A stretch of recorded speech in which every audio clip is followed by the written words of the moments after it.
Hello, hello, hello, everyone. This is LCID932 on YouTube. Thank you for joining us. Trey is with me. We are here for Love is Blind Italy. If you didn't know, there's a new version, a new country in town, and it is called Italy. We love watching more than just the Love is Blind in the US, and we are here to tell you our thoughts. Okay, our thoughts on what's been going on out here with Love is Blind Italy. Now, please make sure you hit that like. Make sure you are subscribed to the channel and your notifications are on so you know when we go live. Um, Trey and I will talk, for a bit, and then I will drop the link for anyone to come up and tell us your thoughts on some of these couples. But first, Trey, what did you think about these first 4 episodes? Problematic. And that's with a lot of people for different reasons. It's just problematic. But for the most part, entertaining. I was like, oh, really? Okay. Interesting. Very interesting. For me, it was okay. I need to see because we have been talking. Ladies, I see all of you, Sam, Rosho to go to Africa, Michelle, cross country cruise her. I know Munira can't be with us. She's can't be with us right now. But we've been talking before Love is Blind Italy about, Italian romance. And I was so excited to see this because even though we know about Italian romance of it all, we know there's going to be messiness. And it was messy. Not as much mess as I was hoping for, but it was messy. Mm-hmm. It was messy. Now I have to admit that, these are, Italian folks. The fashion is fashioning. The fashion, especially the men. Okay? Trey, your brotherhood did not disappoint. The Italian suits of it all did not disappoint. There's only really 2 of them that was kind of, Even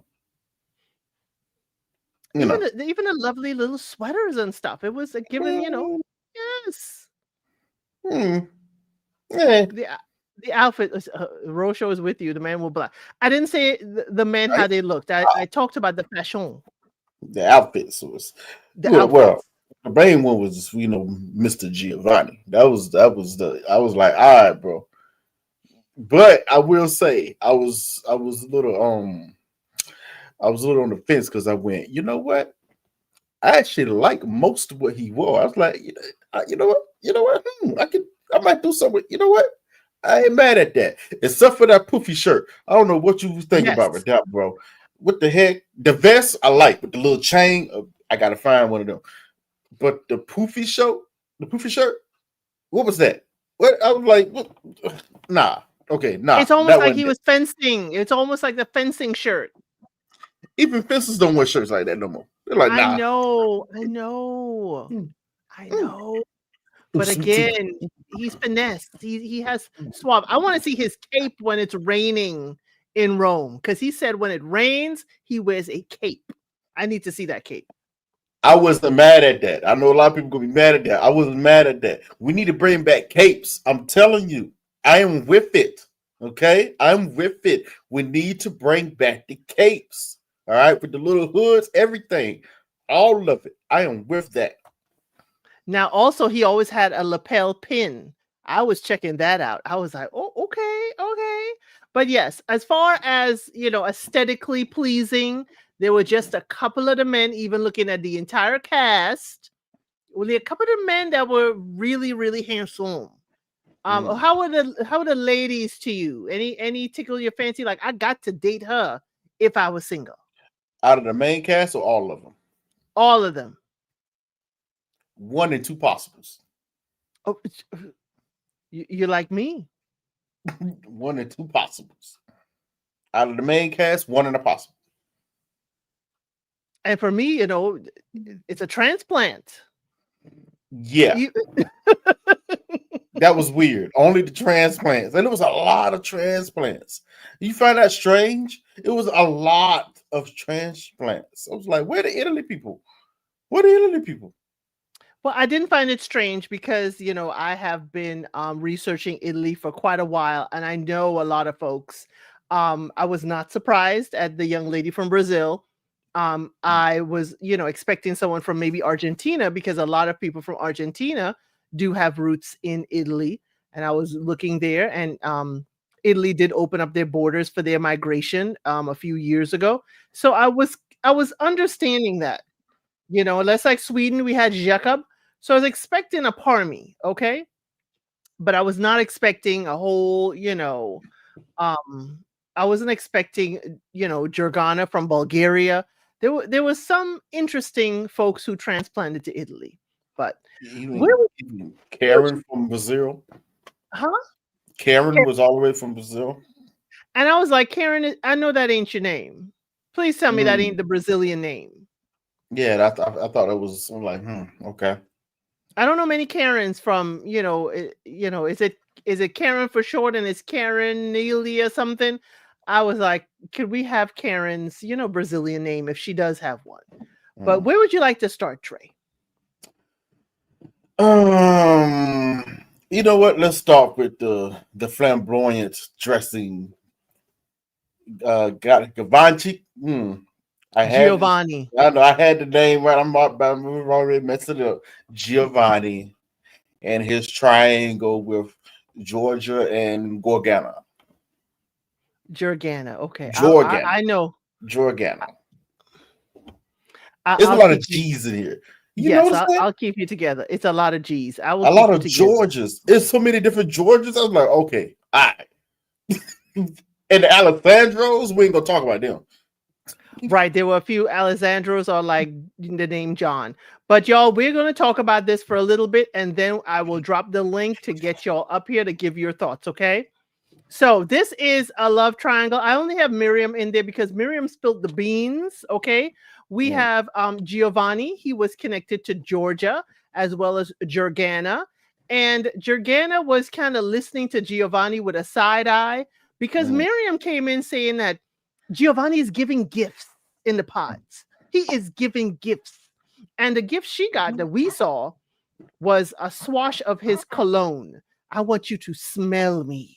And because Jurgana was listening, half listening and thinking Giovanni is full of BS, she also had Parmy that was all about her. Okay. But we can certainly start. That's why I have Miriam there. Miriam spilled the beans in the ladies' lounge, let all the ladies know. And Giovanni he always hums. So when she said the man hums and he's giving gifts, the ladies' ears perked up and they all knew it was Giovanni. So Giovanni is our smart dresser, okay? And what did you think about you lead the way. If you want to talk about Giovanni with Georgia, Giovanni Jurgana, lead the way. Well, I wanted to start it out with the issue itself because I found that fascinating. What was the big issue with Giovanni getting every single lady a gift that he got in contact with, especially on the first meet? Bless you. Because at one point I'm like, okay, I can almost see where the issue y'all with what the latest issue were, but then I went, wait a minute, this is the first meeting, and all he gave out was really the most of them was a card with his cologne on it, apparently. So I'm like, Trey. Trey, let me ask you. Okay, ask me. Let me do you get close enough? Do you get close enough to every woman for them to smell you? Honestly speaking, when I walk in the room, every woman can smell me, and I hope I smell good. No, now I'm not saying the room. I was just about to say you don't want to overpower the room, but if a woman comes in vicinity of you, I say within 5 feet or less, she should be smelling something from you. So if you are in another room, are you intentionally sending your scent to another woman? I would like to. So you think his game was legit? Legit? No, because it was kind of corny. If I have to be honest with you. But I understood the intent purpose of it. And for what I understood. For what the intent purpose of it was for, I honestly think he actually succeeded in that. Yes. So I can't. That's why I can't really say nothing against it. He left an impression. That was the intent, Yes. purpose, really, and you all remembered it. And let's be honest, it was just a scent of his cologne on a card, and I'm under the impression that he gave all the women that same gift that he came in contact with. It seemed like it. Yeah. It seemed like he told production, everybody I'm going to date, put one of these pieces, put one of these cards in the room. Now it came up later with Georgia, I believe, on their. Well, for us, it seemed like their second date, but it could have been date 2 or 3 for them. This when the talk of when you can already tell that there was certain cliques being formed up on the women's lounge, because it seemed like Georgia all of a sudden didn't know that Giovanni had gave all the other ladies gifts until it was Miriam and Georgiana mentioned it. So I'm like, okay, that tell me 2 things. The women are clicking up in there and they ain't all talking, but they talking, chatting, but ain't chatting. And then number 2, reason why it was so important, because by that time, Giovanni had gotten to know Georgia a little better, and they started to get a little more personal. And they had that little joke in between each other when he told her a story of his past life. And she's like, oh, I wish I had a handkerchief. So he did something I thought was very smart. Right. The next time they showed up, he sent her a gift of a handkerchief. With his scent.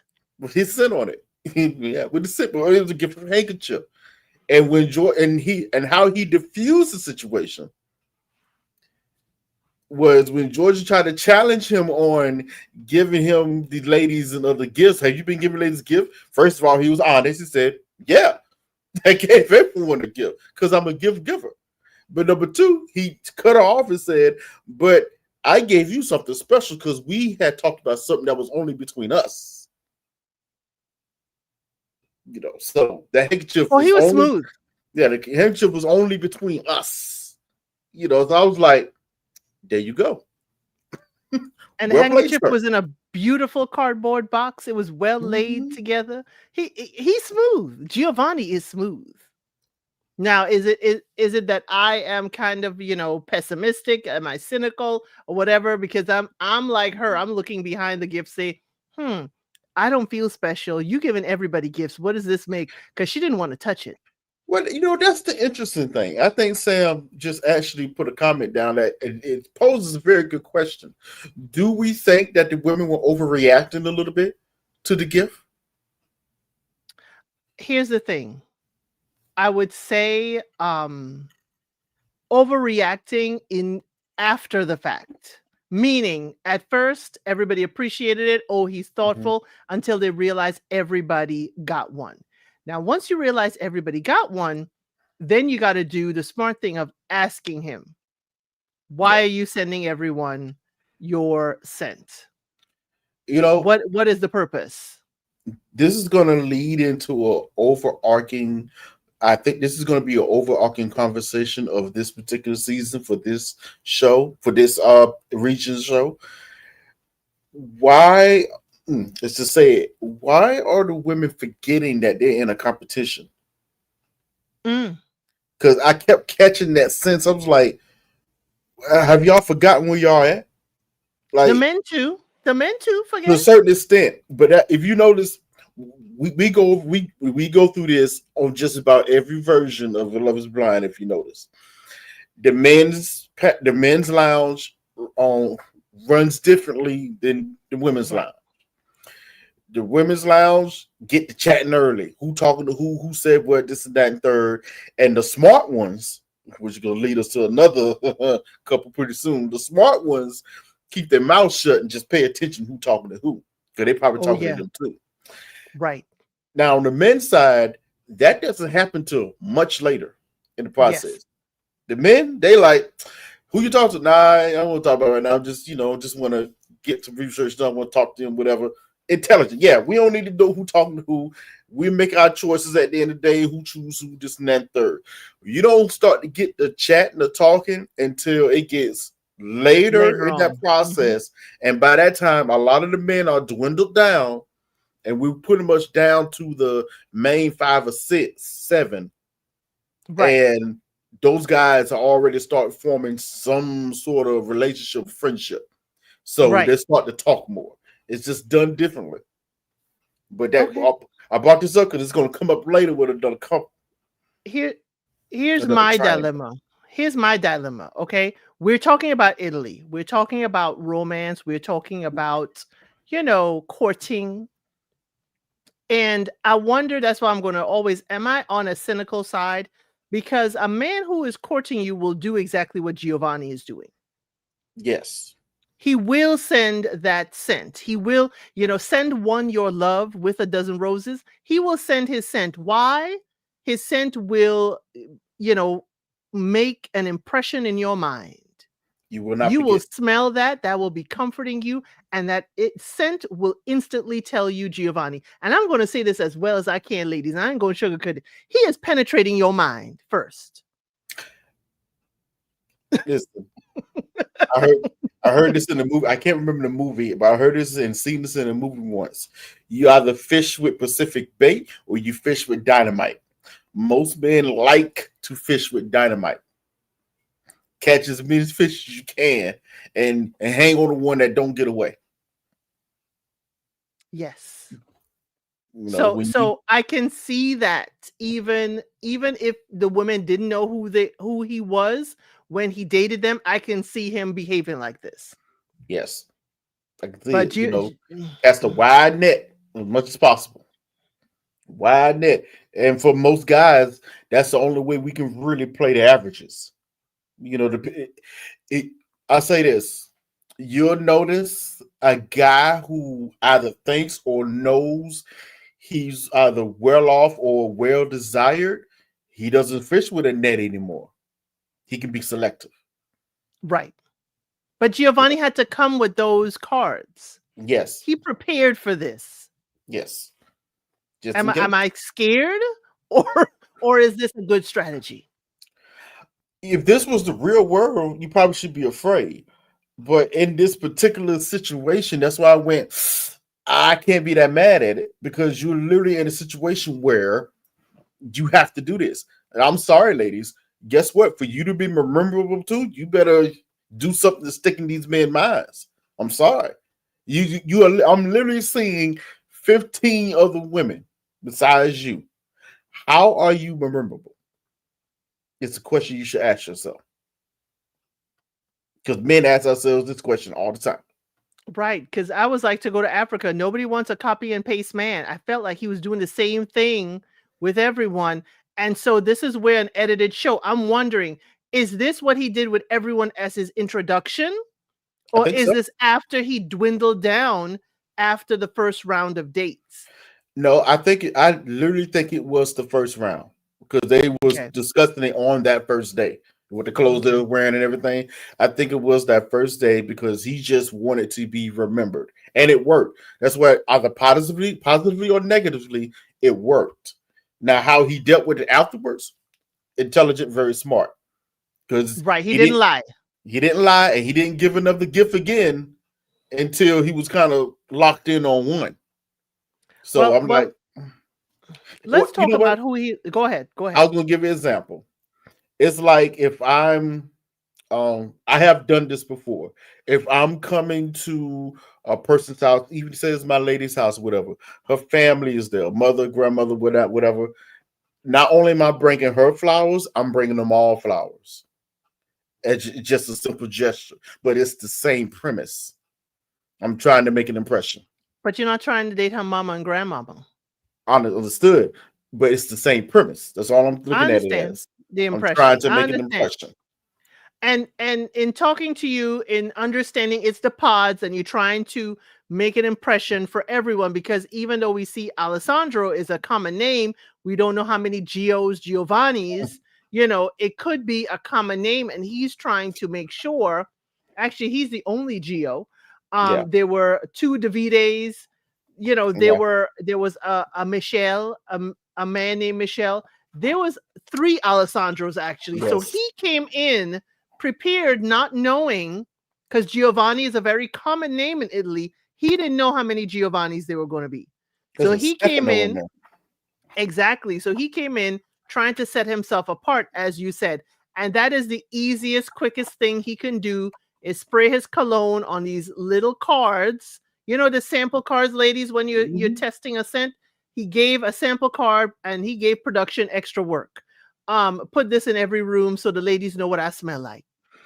I mean, to me, it'd be no different. And I've seen this so many times. I gave an example of it, but I have seen so many times someone just come in and the whole room gets a single rose or something. You know, just a sign of respect for every lady in the room. It's been done. But So in this particular situation, they're dating. So now we put some type of context on it. You know, so it's like, thank you, Michelle. Is Michael. Okay, Michele. Sorry, Michele. Michele. So what would a woman then would you appreciate a woman sending her scent card? Actually, I would. Okay. It was a nice scent. And I would maybe just me, I wouldn't get too hung up over just because every other guy got the same scent. But I know at least in my mind, I'm like, okay, I remember this scent with this name and it smells good. I might want to talk to her again. And you won't think that she's just spreading her scent around? No. Okay. At that moment, no, because remember, I'm also judging this by where we are at. That's why I kept saying, like, it seemed like these women, especially this particular season, all these women forgot where they were for a second. Like, they literally forgot. Like, you're dating multiple people here. You know, it was very interesting to see. I was like, what's going on here? Wait. So Giovanni and Georgia had an interesting conversation, y'all, in the pods where they argued, or she argued with him about their 14-year-old son. That is fictional. And she asked him, if he wants to go to a dance at 14, and that is usual, y'all. In Italian culture, at 14, the kids are allowed to go to a dance, at a, not a full-fledged club, adult club, but they're little clubs locally that the teenagers at 14 are able to go to. Okay. And they're able to stay out till 2 a.m. Remember, Georgia said it's 2 a.m. The club is closed. It's time for him to come home. What do we do? He said, I'll get him a Vespa. He will have his mode of transportation or give him some money for a cab. And she was horrified because when she was raised, her dad and mom came to pick her up after the dances, and that's how they showed they cared. And Giovanni diffused that too in a good way. I can already tell, this is going to sound stereotypical. Forgive me if it does. But she was already being a very Italian woman. Italian women dote on their sons. They dote on them. Like their second husband or something. To a certain, especially when they get to a certain age. But they dote on the sons. It's a whole thing. We know what happens. It's the truth. We do. Smothered. Yeah, very smothered. She raising an Italian baby boy. Let that sink in. Okay. Let that sink in. Because whoa. That's all I thought about when she was talking. I was like, wait, what do you don't do. I was okay. First of all, was the scenario weird for you? I was like, why are we discussing? Okay, it's cool, but why are we discussing our all of a sudden our 14-year-old imaginary son is going on a dance date or whatever? I'm like, why are we discussing? Okay, premature, but okay. I understood what she was trying to do. She was trying to see what type of parenting thought he already has and this and that third. I'm gonna be honest, I didn't see anything really wrong with him, but I do wish she would have stood on it a little harder, because when she pushed back against it, he was scrambling trying to come up and appease her or whatever. I'm like, bro, you need to stand on your square with this type of listening. Yes, she's very forceful type of woman. In most cases, you're gonna have to be not forceful towards her, but be forceful within yourself, meaning stand on your own square. This is what I believe in. You know, you gotta take it and leave it and let her make that decision. But you all, oh, wait, we're nowhere now. Well, are we talking about this? I'm like, bro, bro. Now to go to Africa, how many Italian people do we know? Oh, I know a I met healthy some. amount Yeah, I in met New some. York. A healthy amount in New In New York. York. I used to go to New York every summer growing up. Yeah, boy. Italian mamas and their sons. Yes.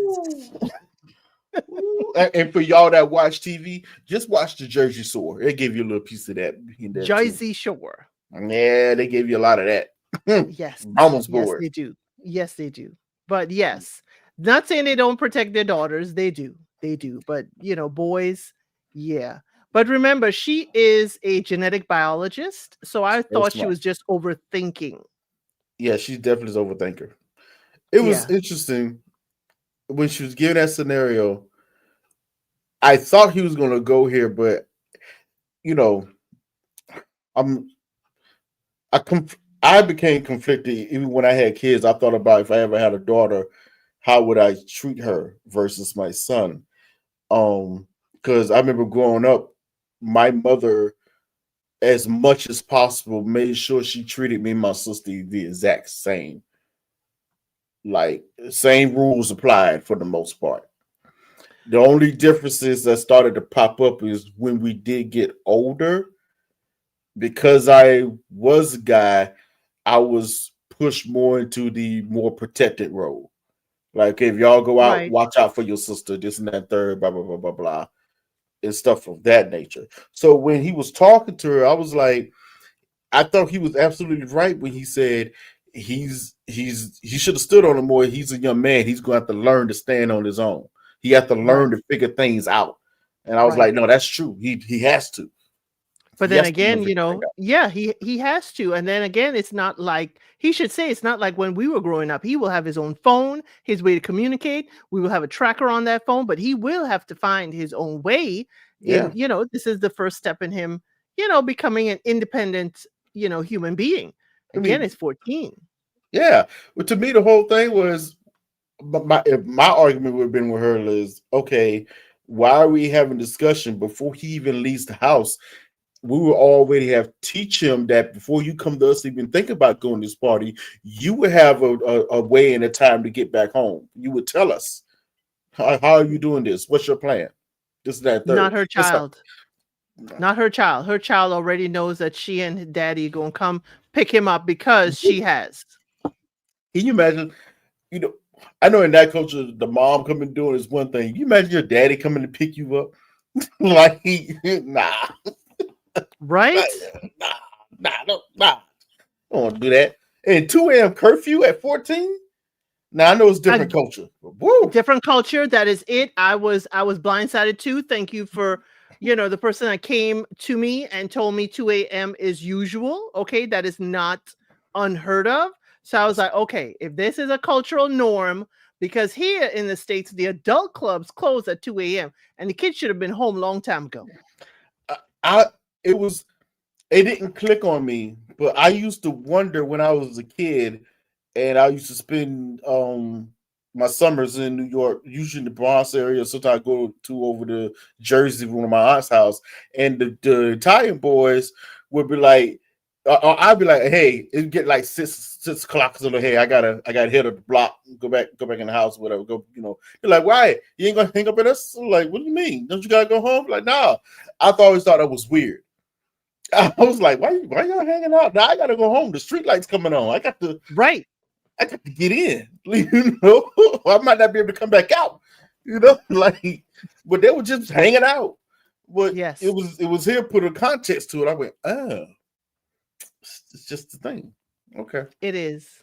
It's a cultural thing, and think about it too. They brought with them the European thoughts of, they'll be inside having dinner early and then they're out. Yes. So for me, it was okay. It's the European lifestyle thought process, but you're right. The Italian youth were the ones that were out and about like all hours, and it's like, okay. But he diffused it in a way like, why are we arguing about a child that isn't here yet? But I understand what she wanted, but the way Yeah. she went about it that we saw was not, telling him how you would like to parent your child. You're just automatically telling him, no, you're wrong. This is how it has to be. When you could be like, hey, let us parent. This is how I would like us to parent our child and compromise. Maybe the first, 2 or 3 dances, we go and pick him up. And then, we talk about him getting a taxi, and then knowing how he drives, then we could get him a Vespa. I mean, there's ways of doing it, It is. But I thought that was very, very telling and interesting. Rosho said, I used to be in the club with my older sister when I was a teenager. By the time I went to college, I didn't go out much. I had already been there and done that. I was the same way. I might have experienced a little too much when I was in my teens. I plead the fifth. Yeah. By the time I hit 20, I was like, okay, well, I mean, I'm at the house. I used to tell my homeboys, I'm at the house. Have fun with that. Yeah. Now, if I want to go out, I'm going out, but most of the time I'm at the house. Holla at me. So Giovanni was also dating Jordana. Okay. Jordana was, I like her. Okay. She's cool. She's what I would call ball buster. She is from Bulgaria. She's from Bulgaria. She was a good whippersnapper. She was listening to Giovanni with a little bit of a side ear. Okay. A little bit of a side ear saying, okay, I'm going to see, if you full of crap or not. I'm going to listen. I'm going to watch you and what you're doing. And he was having good conversations with her until he got to me about the runes. I thought that was a little too heavy. I thought he was playing her. Because like her, I was like, are you serious? But that was kind of like, she was bringing her walls down. What he said, y'all, for those of you who have not watched the show, is that he went to his rune master, RUNE. That is where you have different items of a spiritual power, runes. And he was to marinate over these runes for a certain number of days. I believe it was 9 days. And after the 9th day, he got called for the show. And the rune he was marinating over was named after Jordana. Okay. I was like, no, you playing me.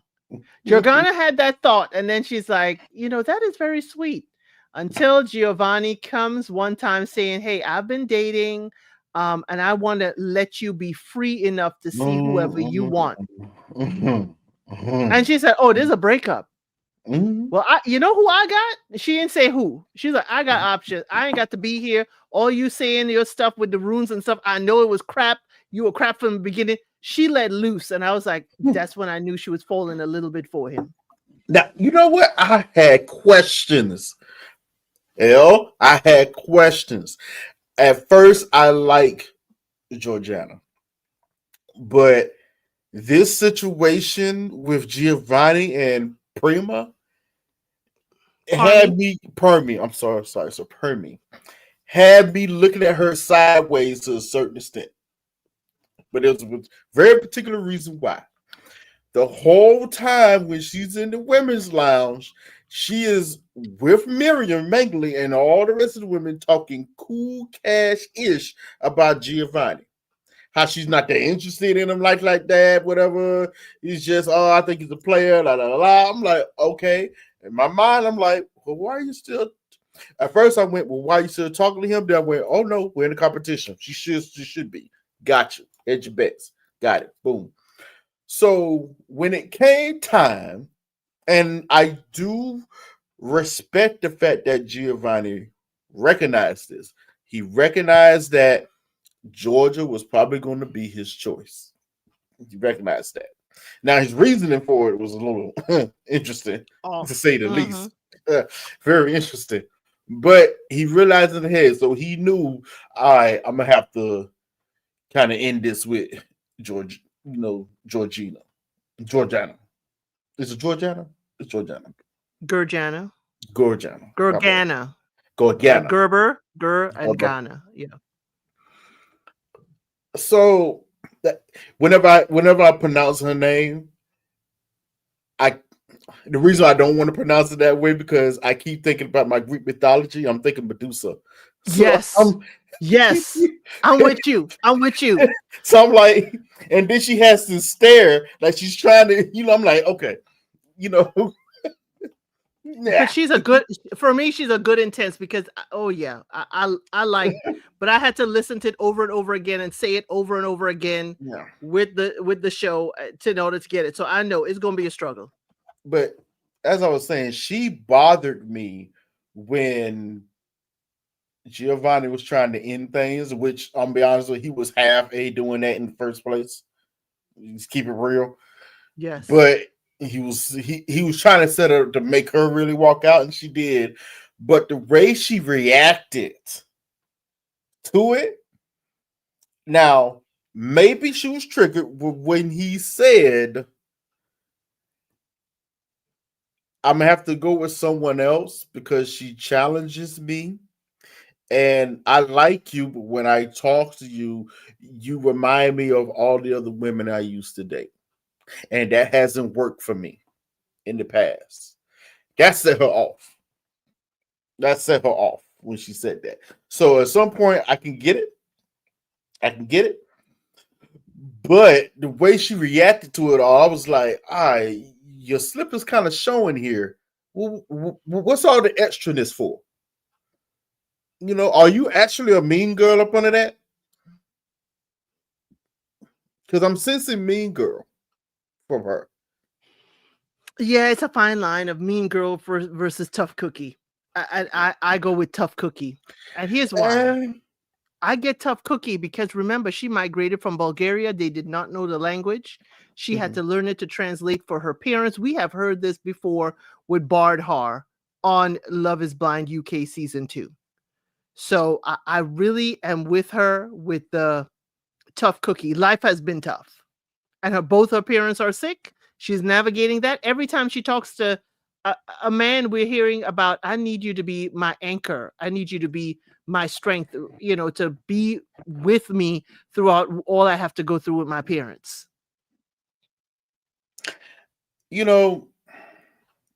I was almost with her on all that until she started explaining her parents' situation.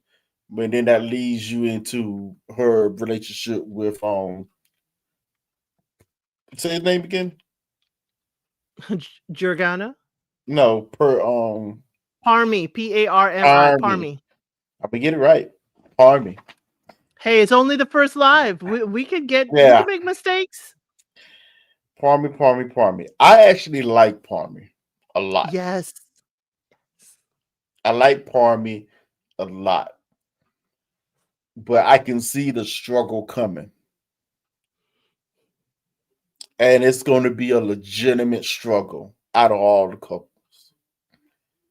Because we're dealing with two cultures that's heavily family oriented, and you kind of go the way your family does. Both of them. I first got more concerned with her because the way she was talking about her parents. At first, I'm not gonna lie, I'm gonna say the word. At first, it was given she was trying to call them low-key racist, but I said, maybe it's not that. They're just I had another word for it. It just slipped my mind. They're it seems like her parents maybe just judgmental of anyone. Yes. That is They where deem not likable. I'm with you. I did not think of that because she said they didn't like anyone she dated. They weren't particular to any man she dated.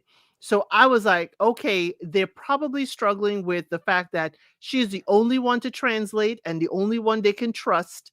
And any man coming into her life will take her away to build another life, and they won't have access to her helping them. So while I may think, pardon me, yeah, but they will understand you have immigrated to Italy. They'll understand that and connect with that. But I think, pardon me, I don't think it's that. She says they may use that as the excuse to say they don't approve of him. But I think it will be any man that she walked in with from this show. They may be like, no, they will find a reason not to like him. And Parm is kind of in the same boat. I feel like his family is going to be a little more nice, nasty about it because he made a comment of saying, he's dated other women before, and his parents have been accepting of them. But then he heard his dad then finally told him, "All right, you tried everything else. How about trying the Indian girl now?" I said, I see what's about to happen here. I see Sound, what's about to happen here. sounds like Sarova on Love Mm-hmm. is Blind UK season 2. Sounds like they're recycling the same demographic. But Mm-hmm. again, they cannot predict what demographic will find a love interest and propose on the show. True. True. But did you agree with Parmy letting her know his ethnicity in the pods? Usually I don't. Well, I'm on the fence about all that. There's a part of me that's like, okay, I understand. You don't want, if you truly want this work, you don't want this person to know what you are, this and that and third, blah blah blah. But then again, I'm thinking if I'm in the pods, I know my preference is a black woman. I'm trying to seek out the black women. Hey, sister, that's you, sister over there. Let's have a conversation. This don't work. I talk to the rest of them.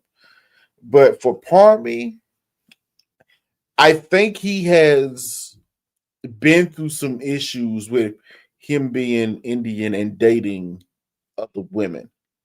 So it sounds like it's reminding me. It's reminding me of what's his name, Asian guy from the U.S. season, the last season, Patrick? Patrick. It's it's similar vibes to Patrick. Yeah, Parmy is way more. Yeah, his name did give it away, but it's similar vibes to Patrick. But Parmy is way more centered within himself. Right. Way more centered within himself. So it's a big difference how it's going to come across to people. But he's still struggling with the same issues as Patrick was. Same You're right. issues. He's so self-confident. He is self-confident, but he wasn't confident with whether Jordana really was going to see him and really going to choose him because Mm-hmm. it's like twice we saw him saying, "Hey, this is my last time to impress her. I'm hoping she is there. I'm hoping I get another date." And I was like, how is it that he's there and he doesn't know if he's going to see her or not? Well, you know why? This get to the triangle of it all. Part of me knew that Giovanni was dating her.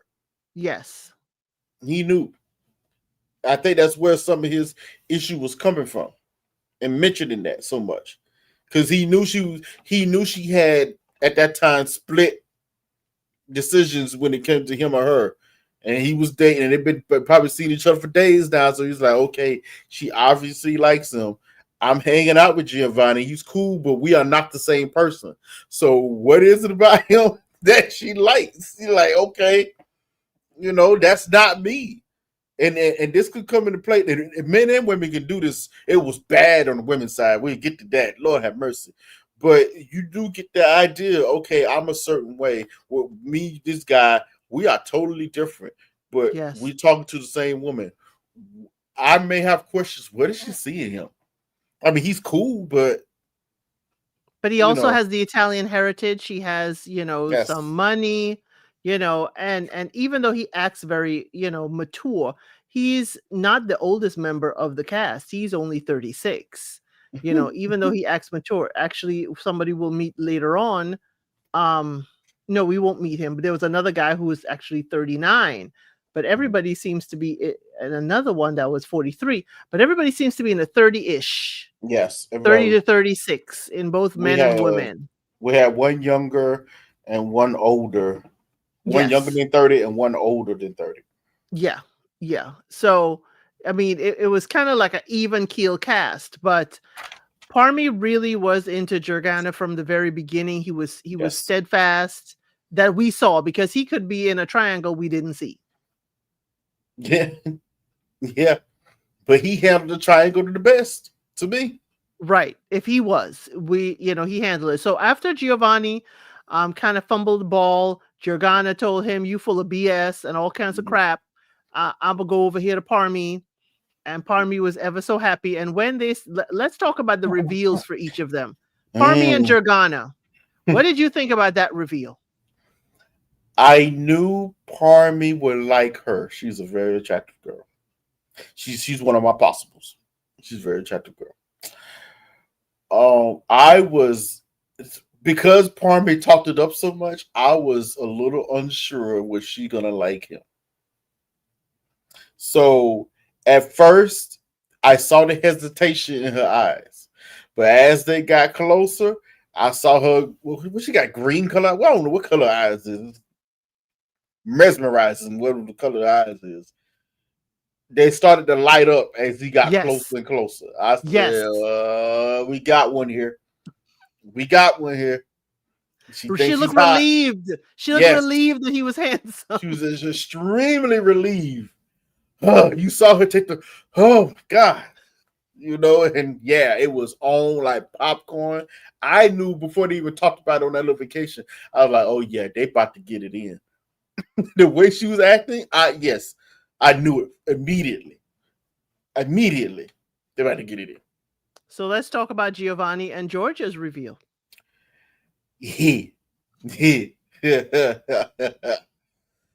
Georgia liked what she saw. Giovanni was a little on the fence. On the fence, really? He was on the fence. He was slow walking. He didn't even make it a third of the way. He went, okay, yeah. All right. It was the He did the Okay. It ain't bad, but I'm like, oh wow.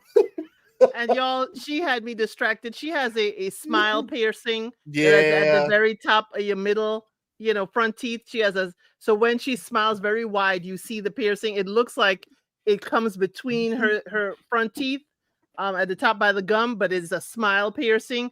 I was distracted by that, but he took her hand like he was going to shake it, and he kissed the ear above her hand. Now, if you are Italian, you are listening to this, or you know of the Italian customs and dating, please let me know, because I always thought a little brush of the lips to the hand meant something. But if you kiss the ear above her hand, that was not very appealing. He kissed the ear. It's like an ear kiss. To me, it's like ladies with an ear kiss. I was horrified for her, but that's just me and my Western cultural thinking ways. If you know how the Italians date, if it is customary not to touch the lips to the hand, then I will look at it differently. But that slow walk did it for me.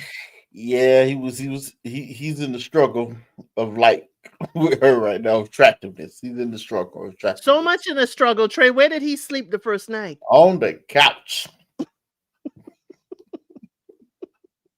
He self-imposed on the couch. Yeah. And you know what? It was so funny. She brought up, it was so funny. She brought up the fact of actually wanting to wait first, but his reaction was, oh yeah, I'm with you. Yeah. Yeah. you want to get mad anyway. You want to get mad anyway. I was like,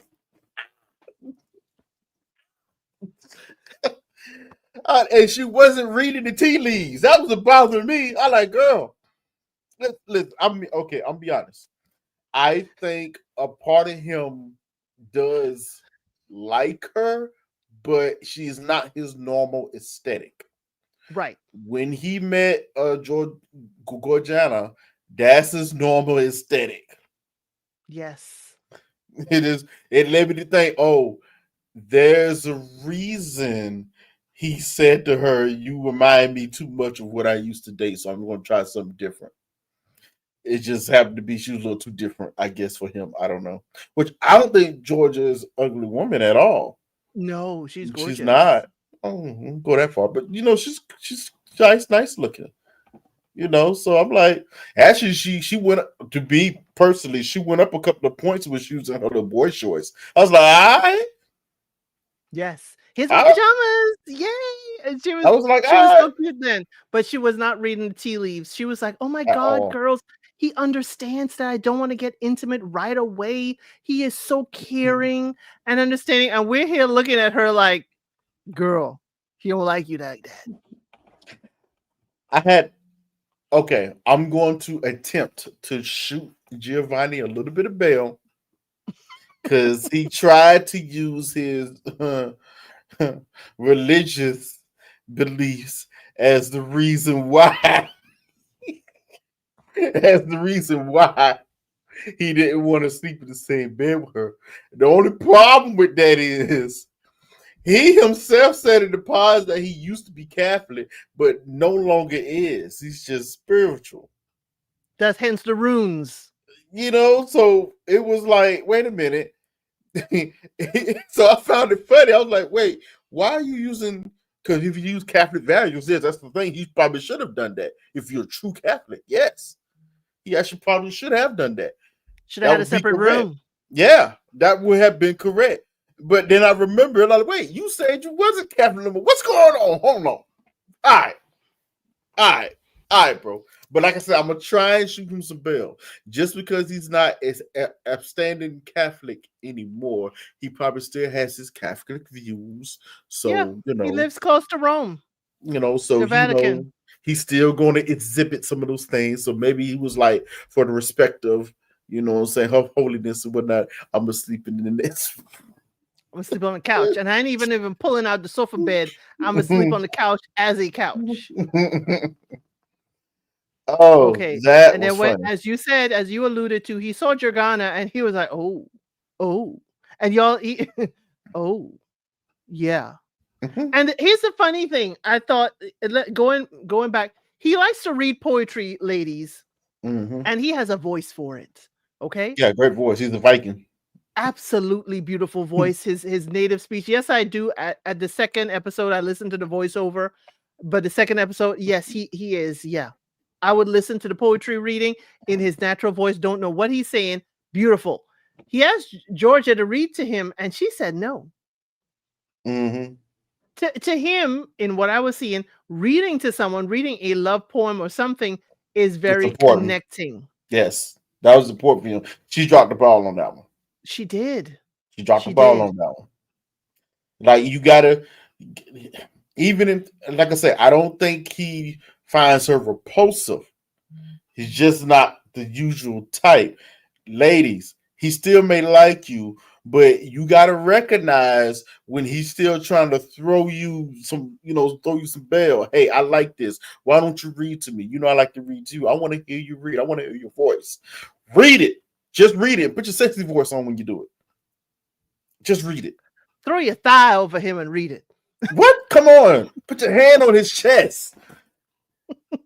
How are we giving you the answers to the test here? Put a thigh over it, throw your leg over and put your hand on his chest and hold the book and read to him. Look at him in his eye when you're reading it, back and forth. Get in there. Make him attracted to you. If there's no camera in the room, you can, saddle up your pony and read to him. No, okay, now that's too advanced. There's no camera in the room. That's a little advanced. Now hold on. Saddle up. Wait a minute, Elsa. Oh my God. That is the easiest way I can say it for you too. I'm not hearing nothing. I'm just hold on. Well, if you don't have a good speaking voice, that definitely is a distraction. You can read me the newspaper. I'm like, okay, obituary. All right, so and so died. There you go. Don't matter how you read or what you read. You heard it right here. Don't matter. But not to saddle up. Hey, that's the nicest way I can say it, the genteel Southern way I could say it. Jordana, though, was not falling for it. She told Giovanni when they met, hey, yeah, I might be your type. We talking on the side here, but yeah, I said all I ever needed to say to you in the pods. And I was like, yes, you better tell him. It fell flat for me. It did. It still felt fat for me. I said, girl, you put a little too much on it. I know, right? But I felt yes. Because he caught you in the pies. The way you reacted, I'm sorry. Nah. Yes. The way you reacted, no. Nah. But it could be because, she got the delash from Parmy. We found out they have been intimate. They were very, very happy. She loves Parmy to just hold and touch her feet. And she says she's not repelled from him. We got to talk about that. I thought that was So interesting when she revealed that about herself. She Right. doesn't like people touching her or even kissing. So the fact that she likes to kiss him and have him touching her feet and she's not repulsed. At first I was like, it's not a big deal. What's going on? But then I realized like, oh no, she's serious. Like she don't, oh, okay. Hmm. So you it's out of one, two things. I can see how number one, I can see how difficult it probably was for a man to get close to you. You know, I can see that being a hindrance to a certain extent. I can't even hold your foot. Okay, all right. But when she does like someone, she might be a little too all in without she loses her head without thinking. A little too Right. all in. But Because if remember, you she has too much pressure on her. true, true. That's why I was like, Jordana has so much pressure in taking care of her parents, being their support system. I felt myself wondering, does she have any kind of life outside of this other than running her business and taking care of her parents? How does she relax and chill? How does she even date? Well, she definitely has dated before, so that's Right. her issues doesn't come from not getting dates or getting men to like her. It seems as if getting men to stay or stay on after a certain period of time. So at first I was a little confused by that, or when I thought about that, I was like, okay, what's really going on? When she did reveal about the touch thing, I was like, okay, that could be pointing to one thing. That does point to Yeah. one thing. But Yeah. as long as she likes you, she is in there. And she's in there hard with Parmy. For me. Yeah. Hard. I like them, but I'm scared. Every time I I like a am. couple, it tells me that, mess is coming. And like I said, there's at least thus far, there seemed to be the most legitimate mess that's about to happen. Because this is gonna be some real Yes. stuff. Yes. I can see it happening, but again, I have some kind of hope that if it's a mess that I understand could be coming, then I'm like okay with it because I could see it coming. Now, the blind sides, that's when I don't know. So, is there anything else about these people here? Only had one more thing. It made sense to me why Parmy kept harking on the idea of if we're going to be together, I need to know we're going to be in it for each other. Because I think after hearing how her parents is and how his parents is, I think he could already see what's about to happen. I Yes, he's think I been think through he this. already see it. He sees what's about to happen, so he's trying to get to her. If your parents don't like me, are you going to leave me, or are we going to stick this out and build our own family? He did tell her that. He said, "I will fight with you as long as you Mm-hmm. fight with me." And I'm be honest with you, so far, I don't know if she's going to fight. Right. Because fighting means she's abandoning her family and she really can't Yeah, abandon her sick parents. I exactly. mean, So they're that's literally a about to tough be in a place to rock and a be. hard place. They're literally about to be in a rock and a hard place. They are. They are. So we have talked about these four for an hour. Let's get to the next triangle. Oh yeah. So Woo. Davide and Ludovica, okay. Ludovica and Nicola were dating each other, y'all. In Mm. the pods. Ludovica keep on saying that Nicola is a former soccer player, so he's used to a certain caliber of woman. So Hmm. she's thinking that there's no way he would like me on the outside, and it feels a little self-sabotaging. But Nicola also had Karen, who was about him from day one. And Karen did not like the fact that he was still entertaining strong interest in someone else. So she said, until you get your head on straight, don't contact me until you're ready for me. And Karen does have a 14, 15-year-old son. 15. Gio- 15. Giovanni should have had that conversation with her, but they weren't dating. Hmm. And she is from Brazil.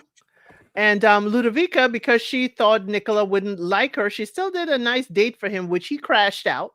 Okay. He crashed out before the date, came in to try and tell her about herself. And then he saw how thoughtful she was putting a Christmas tree for him to decorate with her. And he'd never done that Manipulation. with, huh? Manipulation. But Manipulation. And he had never done this with a significant other. And when she said, "Hey, we ain't gonna work out. I planned this day, but I know we ain't gonna work out. You ain't gonna like me when you see me." And he flipped the tree.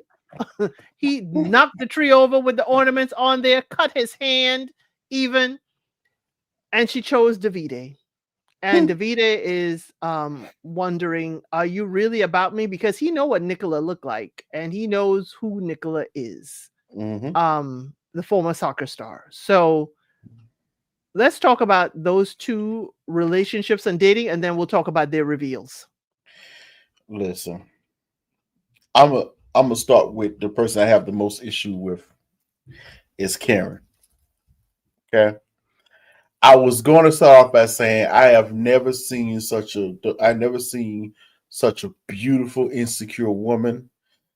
But then I had to stop myself. I have dated a beautiful, insecure woman. It is hard. It is hard to date a beautiful but insecure woman. And that's just as a man, I can't stress it no harder than that. It is hard.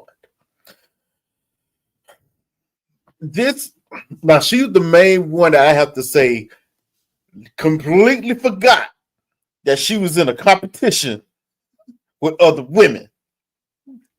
She was the first one came back in there running her mouth about who she was dating, this and that, third. It was this. And I am locked in. After the first dude she came in contact with, she locked in. It's a little scary, I'll be honest with you. But we as the audience, let's be honest, we're viewing this show. We can clearly see, as far as the men is concerned, Nikolai is probably going to be the top one. And Karen was it. She's fine. The girls, yeah. She's yeah. So when they started talking, it was hitting off. I was like, well, this makes too much sense. They ain't gonna have no problems with the attraction to one another. The issue is gonna be, can they actually work it out between one another? And I'm gonna be honest with you, it was looking very good up until a certain point, and this is where Karen pissed me off. Let me explain you why she pissed me off, okay? You got Nikolai sitting in here, now as Elsie was saying so eloquently, he has also been dating Ludovica. I can understand why he would like, Ludovica, because her personality is very pulling. She pulls you in. She's fun to talk to, a little challenging, snippy mouth, but intelligent. You get it. It's like, oh, she's very interesting. Okay. This man, first backtrack. I'm gonna say this. No one might not having to go to Africa. We're gonna get into it. We're gonna tussle tonight. There's a big, I'm gonna get to your comment because yes, there's a big difference, and she ain't showing none of it. Listen, Nikolai is very interesting. Now, this is a prime example of a player who has played himself out, and he's probably looking for something a bit more. He's done had it all, been it all, done there, done that. To me, I was watching him the closest in the pies, and up until that, before him and Karen had that big blowout, it seemed to me he was the main one asking the good questions, trying to get to know all the women and make good choices. He was the only one really doing that. I found that interesting. Okay. I was like, all right. Hey, I guess we're like Giovanni and Georgia. We just back and forth, but I don't think we're going to have an issue with our attraction. We're going to be good. But anyway, anywho, when he was talking to Karen, he's talking to Karen, and he's honest with her. He tells her, I like you. You are still my first choice. He tells her this. You are my first choice. But I'm a little conflicted because I have been talking to someone else. He doesn't say a name. He said, I have been talking to someone else, and I do find her interesting. So I'm a little conflicted. Karen flips out. Literally flips out. And basically like, oh my God, I can't trust. Well, no, actually, she didn't use this yet. She said, "Oh my God, how can you not see me? I should be the best choice. This and that and third." As she was talking, I'm listening to her, and I'm like, "Ooh, I know where she's coming from. She's coming from a woman who knows she's beautiful, and she's acting like he can see her. She forgot that she's in a whole panel. He can't see you. She's forgotten because this woman knows she's the baddest chick in that whole room. She knows it. Now, this is important, y'all. When we go back to what happened in the ladies' lounge, she goes back into the ladies' lounge, and immediately, oh my God, what happened? See my lip. Oh, we had a big fight. Oh, and started using names. Oh, Nikolai. It was Nikolai. Oh, he's talking like he's talking to someone else. This and that, third, and that. I'm like, oh, now I feel like I can't trust him. That threw me when she said that.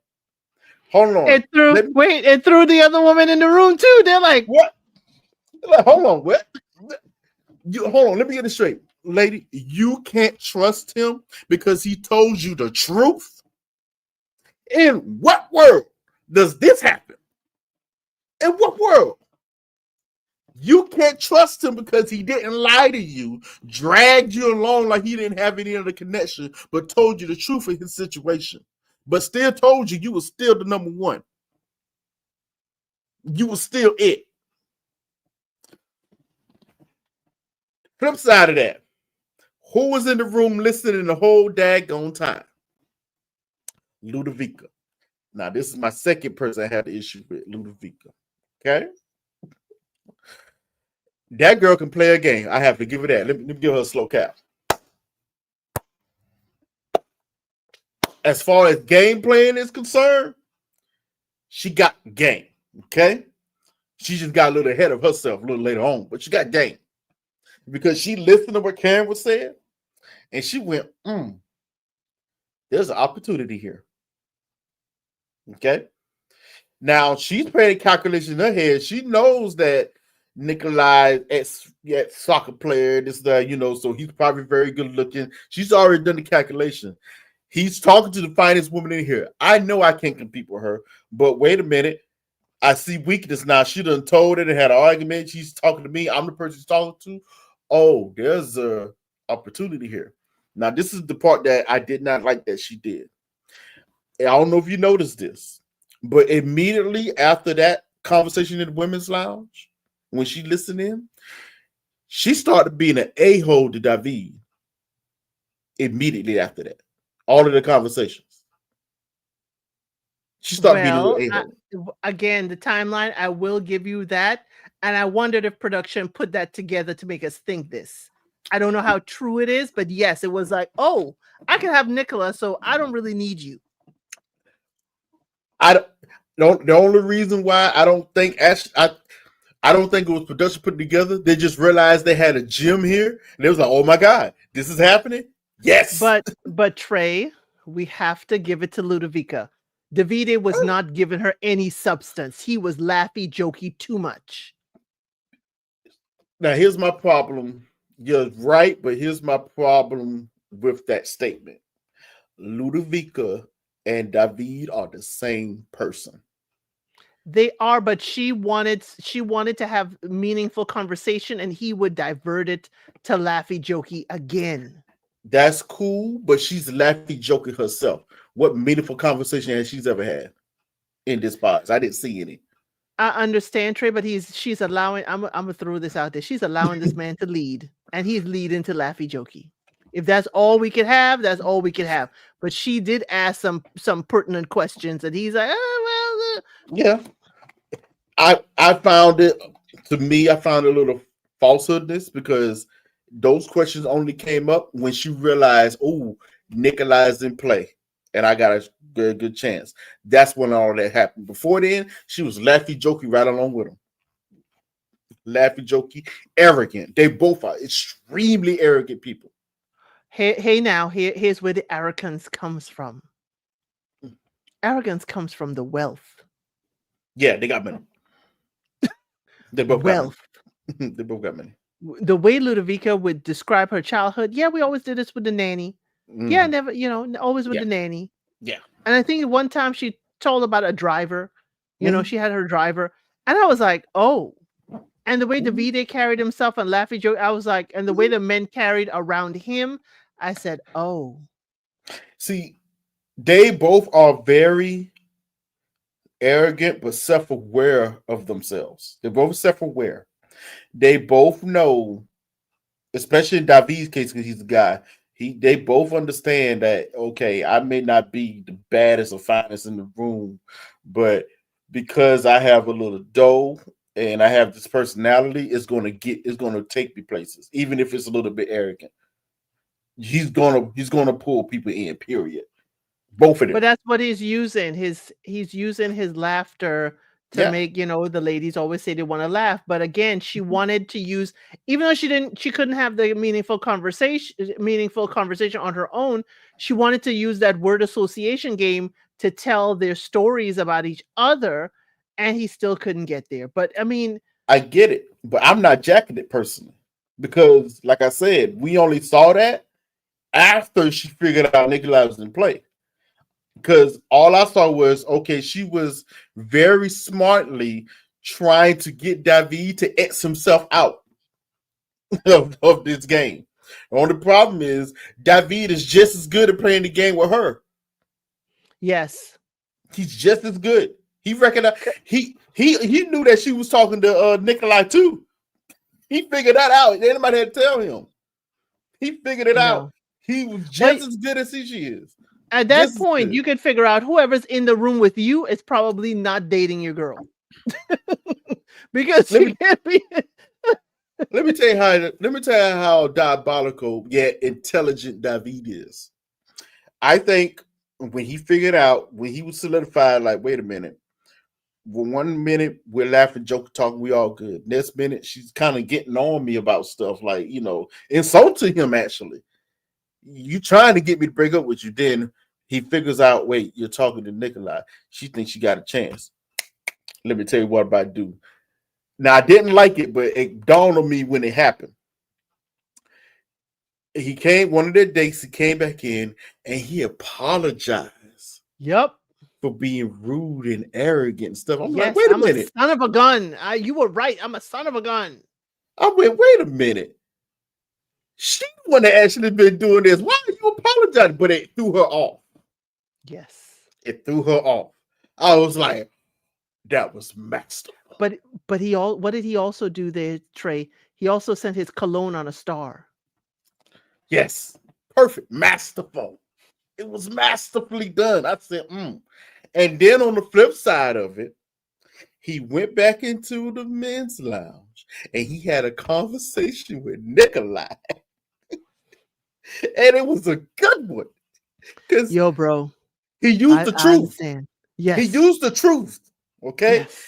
He said, hey, I understand we're talking the same one, we're talking Ludwika, whatever. I get it. It is what it is. Best man win. Yes. But I Best think man it's kind of strange because Nikolai, he didn't just go up and do it. He waited his opportunity when Nikolai was talking about dating both women, which one he liked. He said he had just said Karen been acting a little funny after he had that blow up, but him and Ludovica's been getting closer and it's been good.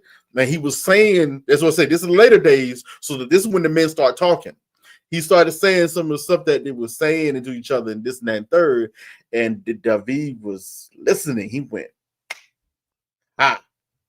there's my end. That's when he approached Nikolai, went, hey man, I understand. We date the same woman. It's good. Her choice is church. But I just a little weird. I'm just unsure. But I think she wants you. But I'm just a little unsure. Because it's weird. It sounds like she's telling us the same things and stuff. Very similar things. And they started comparing notes. And she was. Right. But she's the same person. She hasn't changed. Yes. But my point is, when I say this, she was pulling a Giovanni, doing some of the same things. She was. But she's the same person. But she's telling them her story. But you see, here's the thing, David. This is our assessment of an edited, produced show.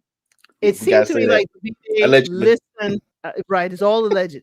It seemed like Davida was listening to what Nicola was saying Mhm. in the pods, and we didn't even hear her tell Davide that.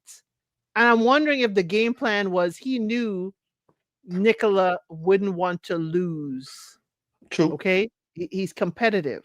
Yes. So even if Ludovica didn't tell him those things, because I heard you say that, I could just say she told me too. The only reason now I think we have to look at production editing for this because they wanted to set this up. I think the only reason why we didn't see it, that would have been the first thing to prove wrong if it didn't happen. Right. And that never happened. So that leads me to think, oh no, you really were saying some similar things. But it's because Ludovica also told him she wasn't 100%. Either way, it puts a wrench in the situation because Nikolai and his pride. Hold on, it sounds like manipulation, and you're trying to play me. Yes, and David at the same time because he likes David to a certain extent. You're trying to play us. You're playing the game here. So everything that you're telling me, I don't know if I can believe it now. Especially if you're telling.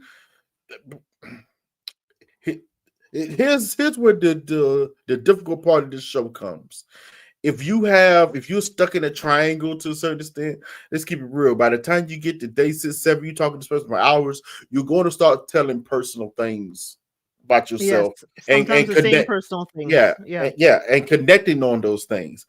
The problem is when you're saying the same personal things to two different people, it's going to look like, even though it might not be true, it's just a natural thing that happened, is going to look like or appear like you might be playing game. You're using the same lines on us.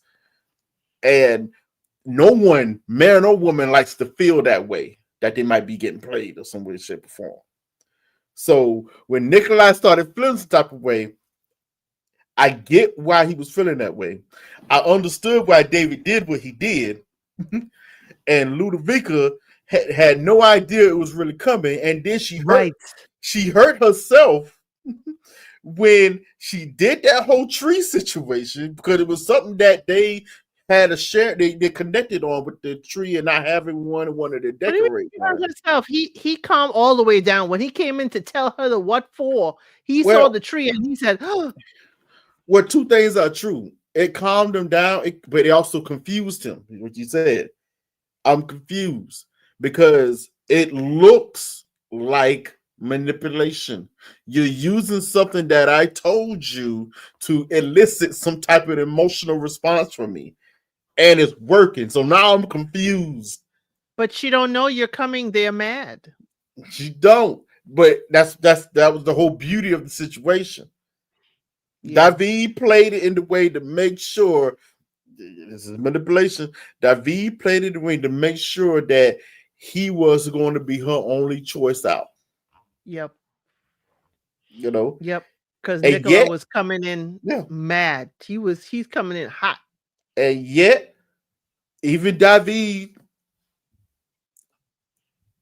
even though he might be right to think this, it's still a little slightly grimy. He's still not sure if Ludovica really even is for him. Right. Which we saw that in the reveal. We saw that in the reveal. That woman ain't feeling him at all. She curved him. Straight cheek. At all. Curved him. What? I was like, ugh. She talks about his lack of fashion sense. Oh my God. She don't like that man. And he can sense it. Mm-hmm. And he can sense it. Okay?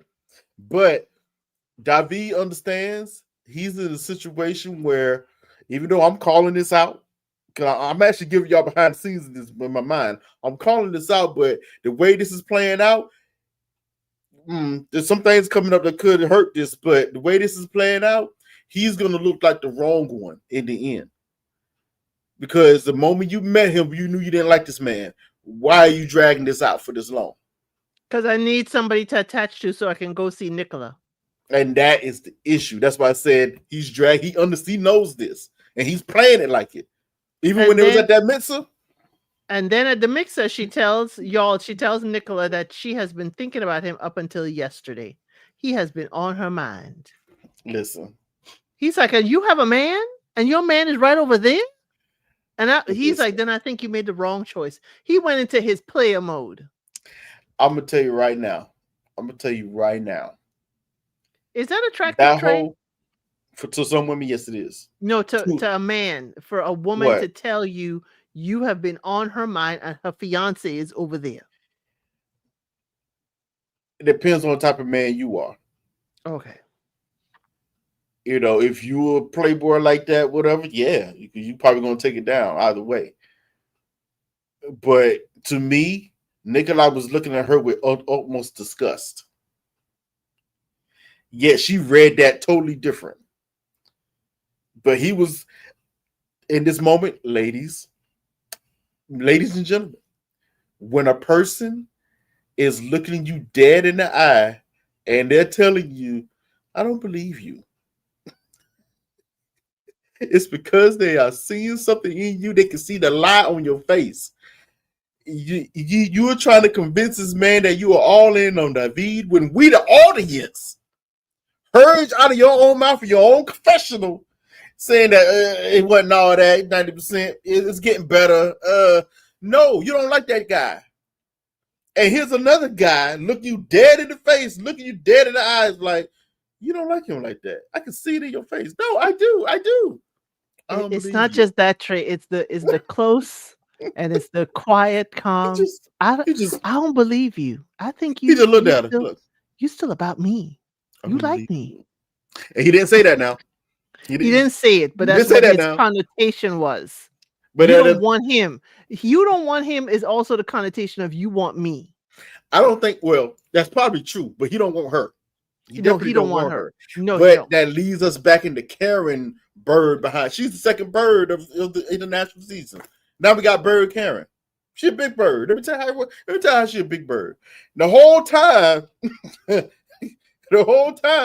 Nikolai and Ludovica's having this conversation. Karen's sitting over here stewing in her own mess. Crashing out. Oh my God. What are they talking about? Well, what did they have to talk about? Oh my God. It's been like 30 minutes. He won't come check on me? Oh my God. And then when they come back over there, first of all, Nikolai is a little disgusted by now with Ludovica. Number one. Okay. So he ain't really hearing it from nobody. Number two, we got to talk about when, while Karen and Nikolai has been getting together, it's been going okay, but she keeps bringing up the fact that you was talking to Ludovica. He's getting tired of that. Yes, I'll tell you that right now. He's getting tired of it. Her insecurities is popping out and it ain't sexy. Okay? Stop it. I have chosen you, woman. Damn it. I've told you. Stop it.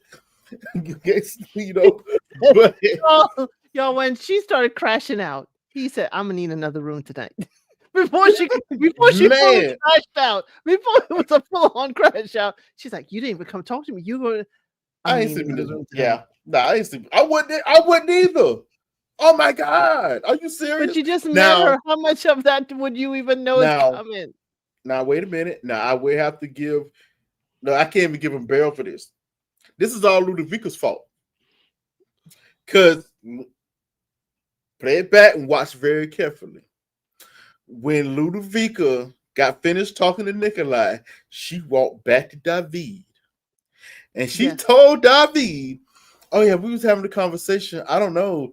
He seems like he still likes me or something. Talk to me. I went, oh. No, she went straight to Karen too. It was David first, and then Karen joined in on the conversation. So in Karen's mind, her fiance is trying to get back with Ludovica. That's how it's going to be taken. So I went, Ludovica, nah. Out of one or two things, and they're both bad. Either you misread that whole situation with Nikolai and didn't understand that he was discussed by you, or you used that situation to plant a small field to make Karen crash out on her. I found it. I had it in my notes. Ludovica tells Karen, he does not believe I am happy with my choice. And you're not. The funny part. Davide said, no comment. And you're not. Which is the funny part, because he don't believe it either. And then Karen said, this is not good, and she is leaving. And she goes and she sits on Nicola's lap to ask him, what did he say with Ludovica? He said, can we wait till later? Exactly. Can we talk about this later? Why should we talk about this later? Everybody here already knows anyway. Oh my God. Yeah. And what did Nicola says? And so it begins. I'm telling you, nigga, I've been through these situations before. He knows this. He's like, nah, I see where this ish is going. This is why they got the 6th couple, because they may be the first to drop out.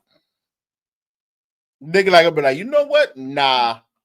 I ain't dealing with you crazy, but he said, I don't know what happened, but I'm going to ask to sleep in another room tonight. Yo, that whole situation was wild. But this is why I said I had an issue. This is why I said I had an issue with Ludovica. She played that situation. Yes, she's like, you know what? It seemed like, y'all, we don't know these people or the show or the edit. It seemed like, oh, Nicola threw me off my square, so I'm gonna throw his square all the way off. Because she would have known Karen is a tick tick boom. Because she lived with her for 10 days. Yes, she didn't see her crash out a few times. She's like, oh, you easy to push. Yes. Which leads me back to Karen. Oh my God, Karen, you acting like a Karen. You just a Brazilian Karen. That's crazy. Brazilian Italian Karen. That's crazy. Like, why are you crashing out? And you know what her issue is? She don't want to say it, but I'm gonna say it for her. She, for the life of me, she doesn't understand how can all of this be happening with a woman like Ludovica. I am so much better than her. Right. But Karen is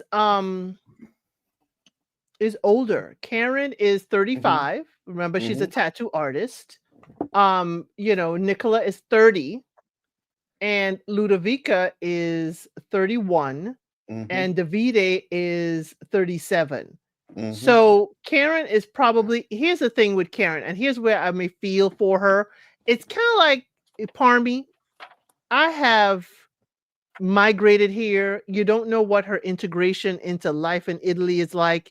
You don't know if people have judged her because she is Brazilian and she's not Italian. We don't know how Karen has been welcomed into the Italian community. We don't know what her experience has been. So that's why I'm thinking, I wonder if Karen has been with someone like Nicola and they think that she's trying to take one of their good Italian boys. You know what I'm saying? But then she ain't giving me confidence. Karen has some difficulties in her life when you listen to some of her life story. I hate to say this, the more she talks, I'm not discounting those things happen to her, but I'm starting to see perhaps some of those things were self-inflicted as well. Yes. Decisions that were made. But remember, she left home at 15. How many 15-year-olds who leave home make very great decisions? Not many. Right. But hey, it's just when she lived across the street from her. She says basically across the street from her ex-husband, the father of her son. And I understand that to co-parent well and have the son in the same neighborhood. And I also know that's culturally. People don't move very far if they have kids together. They don't move, usually in Italian culture. I just thought it was an interesting situation. You can look down the street. Hey, my mom's boyfriend is there. Like, it's weird. But Nicola is also early on. He said her having a child is not a problem, and she did say very early on, she was a mom, and I did appreciate all of that. But he dated women with children before. Yes, he has. But that soccer thing, I think Nicola is still, because he talked about it in the past, like, it's scared starting all over. Him going from soccer star to no more star is eating at him. He's probably trying to shoot over the moon again, and he's not finding it because right now Nicola is, corporate sales. And again, again, I was like, Nicola is just, I think he's trying to seek the fame or recognition or just be as popular as he was. And I think he's just trying to find his feet again after being injured and can't be a soccer star anymore. And that's tough. That's rough. And we saw that with Love is Blind UK season 2 with Javine. We saw that. So I'm hoping Nicola don't go into any photo booths with any ladies. Okay. I don't think Anything he else would about, care out of way. right? Anything else about these four? Because we only have two more, and then I'll drop the link for anyone who wants to chat with us about anything that they saw, heard, or maybe we did not cover. I thought there was something, but we pretty much hit it all. It's just it's that it's just a little it's kind of lewd, but there were the second couple that if they didn't have that little blow up back in the pods, whatever, when Karen and Nikolai would have met, I could guarantee you it was going down that night too with them. Oh yes, and they decided to wait. She decided to wait. Yeah, as a punishment. Let's keep it real. She's doing it as a punishment. The only problem is he don't feel punished. Okay, he ain't feeling that punishment. He's just like whatever. You can keep that. Yeah, keep your cookies. Keep your cookies in the jar. Like, I done had women before. Listen, I'm Nikolai. This is his attitude. I'm Nikolai. It ain't bothering me. Okay. No, you want my cookies. I can have 10 of you. Okay. Now he ain't never say that. He ain't never say that, but that's kind of how his energy is throwing off. Like, just ain't nothing. Stop it. You playing she's playing little girly games with him, and she's clocking it and looking at her like, why? Why even do this? Because every 5 minutes they're trying to talk. He's trying to engage with her. Yes. And she just goes, oh, but you want to talk to Ludovica though? What? What he just went? I'm sure you talked to Ludovica about this. I'm like, what? He's like, why are you bringing up another woman's name? Exactly. What are you doing? This is us. He wants to lock in on her, and she is concerned with the competition. Oh my God! Because she don't view her as competition, so she can't understand why she is competition. But if she isn't competition, you see, then she gets distracted easily. Then if she isn't competition, you shouldn't spend a minuscule moment thinking about her. Listen, unfortunately, you know what it is exposed, and it's hard for people like Karen to see this. It exposed the fact that you have relied too much on your beauty. Yes. And your personality may be lacking somewhat. Because Ludovica, she's okay, but she's not you. But her personality, not gonna lie, just meeting out in the street, whatever, I would like to talk to Ludovica. Now, when I get rid of that little manipulation stuff she likes to do, I'll probably back up out of there. But yeah, I can see why you want to talk to her. She seems fun as heck. Yes, she does. She does. I mean, absolutely lovely young lady. You could see why, anyone would, fall into the web, fall into her personality web. And that's why I said the same thing about David. They're the same person, even though he comes across very arrogant. Him and Ludovica are exactly the same. He knows he's in the same boat. His little arrogance, but he is funny. He pulls people in. Yes, his personality does. He pulls you in. Yes, he has his personality. And if you follow, and I have to have a translator, but if you follow his social media, it is a very, very engaging social media, make you chuckle or laugh or whatever. Really, really good. So, of the last two couples, you pick one. Hold on, let me get her name correct. Here you go. What is it? Yoni? Alessandro and Yoni. Alessandro and Yoni. So she is from South Korea. Backup couple. Backup couple. She's from South Korea. He is, of course, Italian, but he is a fashion model. Okay. He is a fitness trainer. He says the lifestyle he is about looks, and more looks. Okay. Now, what was hilarious with these two is she can feel the passion while they are talking in the pods, and she is telling the ladies how it is so wonderful and nice. And he's telling the men I don't feel anything. Mm. But maybe it's lost in translation. That was funny. I actually laughed at that. Probably shouldn't have, but I laughed at that. Being that it was literally two different ethnicities. I was like, okay, what? You said something earlier before we got on. This lady led with her sexual energy from Jump Street. And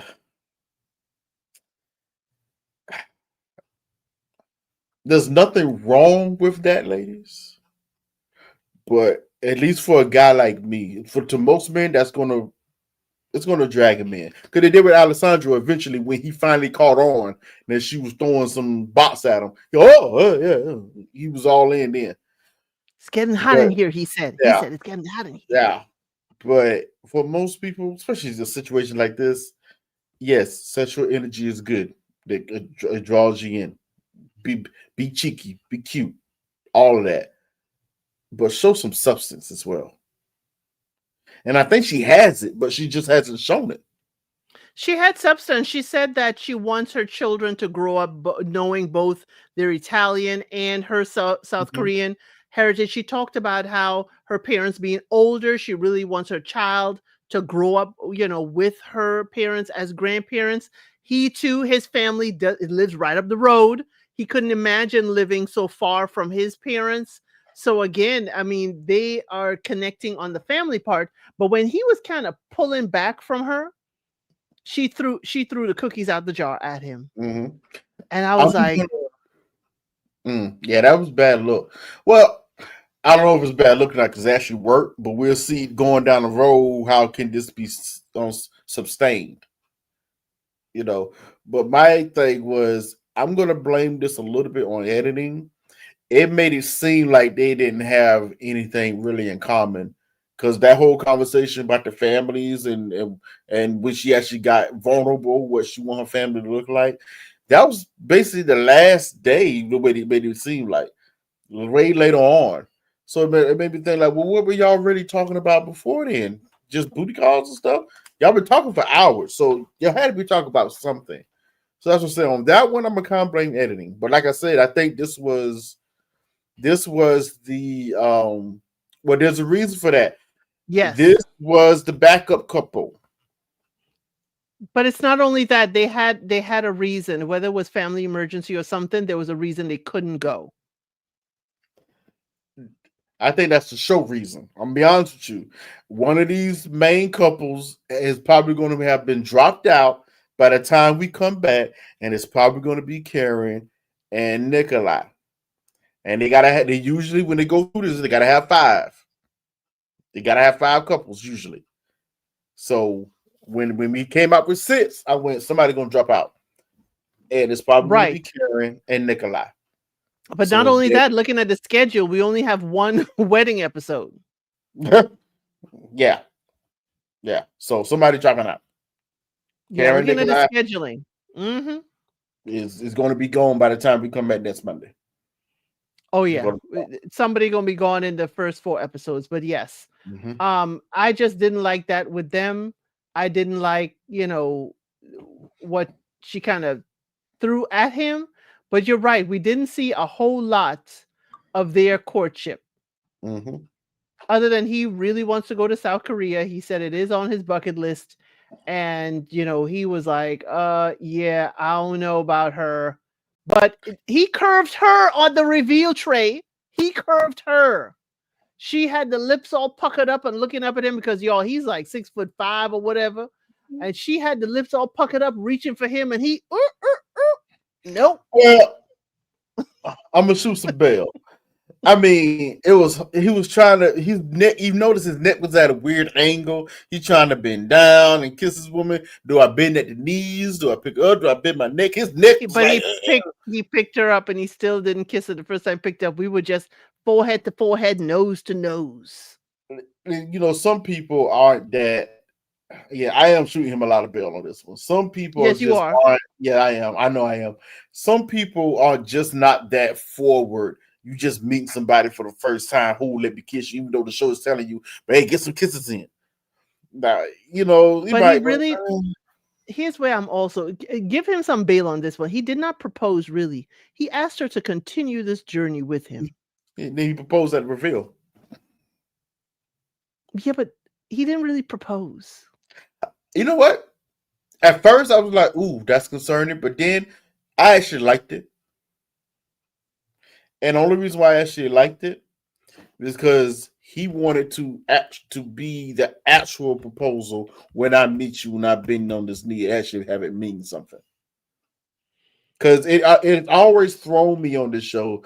They propose in front of this wall, and then they meet each other at reveal, and I gotta propose again. That's always bothered me. I'm gonna do it I one time. understand. Okay, you could shoot him that bail. That's okay. You could give him that bail. Okay, Yeah. but you know At least it was different. It was at different. least it was different. It was different. Is there anything else for this couple? Because we barely got anything for them. Nah, let's talk about that last one. They weird. Last Elisa and Alessandro. Alessandro A. Because mm-hmm. there were several Alessandros. He is the one that's 26. She is 30. Mm-hmm. She is a Mm-hmm. businesswoman. When she came into the pod, she was about her business. Here are my questions, sir. And you Mm-hmm. gonna answer them. And he came in another time saying, "Well, here are my questions, ma'am, and you Mm-hmm. gonna answer me." Mm-hmm. Loved it. Mm-hmm. He's giving me juvenile though. When they Mm-hmm. revealed it was Celine Dion, not Celine Dion, Whitney Houston's "I Want to Run to You." That's all I heard. Because he ran to her, she ran Mm-hmm. to him, and he picked her up. Something She's a about the lover boy. Italian men, they pick up their woman, and I need someone to tell me if that's usual. Mm-hmm. They pick up these women. I'll try to pick my woman up too. What you mean? Swing her around a little bit. No, not like that. They carried them back to the lounge too. You know, two men Why carried not? their woman. Yeah, okay. Just like Whatever. carry them, pick them up, Okay. Okay. do some push-ups, get ready. Okay. So what is concerning to me is these couples aren't talking in the pods about some serious stuff because at dinner on the vacation, Elisa's saying, hey, she want to start popping out babies, after a year. He said he ain't ready for all that. You can't know somebody well enough in a year. And I feel like they're at two different points in their life. What are your thoughts about these two? That woman's crazy. Okay? And we're going to start seeing more and more events go along. Alessandro, be careful. Okay? I'm being for real. This woman got about 2 screw looses. 2 of them. Boat ain't tightened all the way. I'm telling you right now. I can sense it. I can smell it. I went, wait a minute. Nah, something was triggering me. I don't know what it was. I'm like, what is it about this chick? Because I thought, okay, she's cute. I like the way she talks. Okay, she's trying to be about her business. But something is bothering me. I don't understand what. And then it clicked in when she said, when she admitted to herself that she could be a little controlling. I said, oh, no. And then this guy is 26 years old. I said, oh, no. And he chews with his mouth open. And she's going to try to take control of this man. And she has been doing this since the moment they met. And you can tell it's starting to wear thin. Because he's catching it. He's like, listen. Because I'm be honest with you. Now, I have great table manners. Okay? I was taught very well to have great etiquette. But ain't no daggone way I'm about to eat my chicken with my knife and fork, okay? So get out my face and let me eat my chicken. But you ain't got to be ripping it off the bone with your hand, Trey. Yes, I do. Get out my face. Oh, okay. Okay. Okay. She told him about the table manners from the pods. And what I mean? Nah, but that's not the only thing. Like, there's been a little thing here and there. She is trying to run this man. And the problem is there's a part of him that wants her to do it and let her do it. Yes. And I'm like, but there's another part. He was like, I'm crossing some boundaries, and he doesn't want to be treated like a little boy. Oh, bruh, you didn't open that door already. He has. You didn't open that door already. She's about to be your second mama. Okay. I'll be your second mama. Unless you actually you should have been did this unless you set some boundaries right here and now. But it ain't about to happen.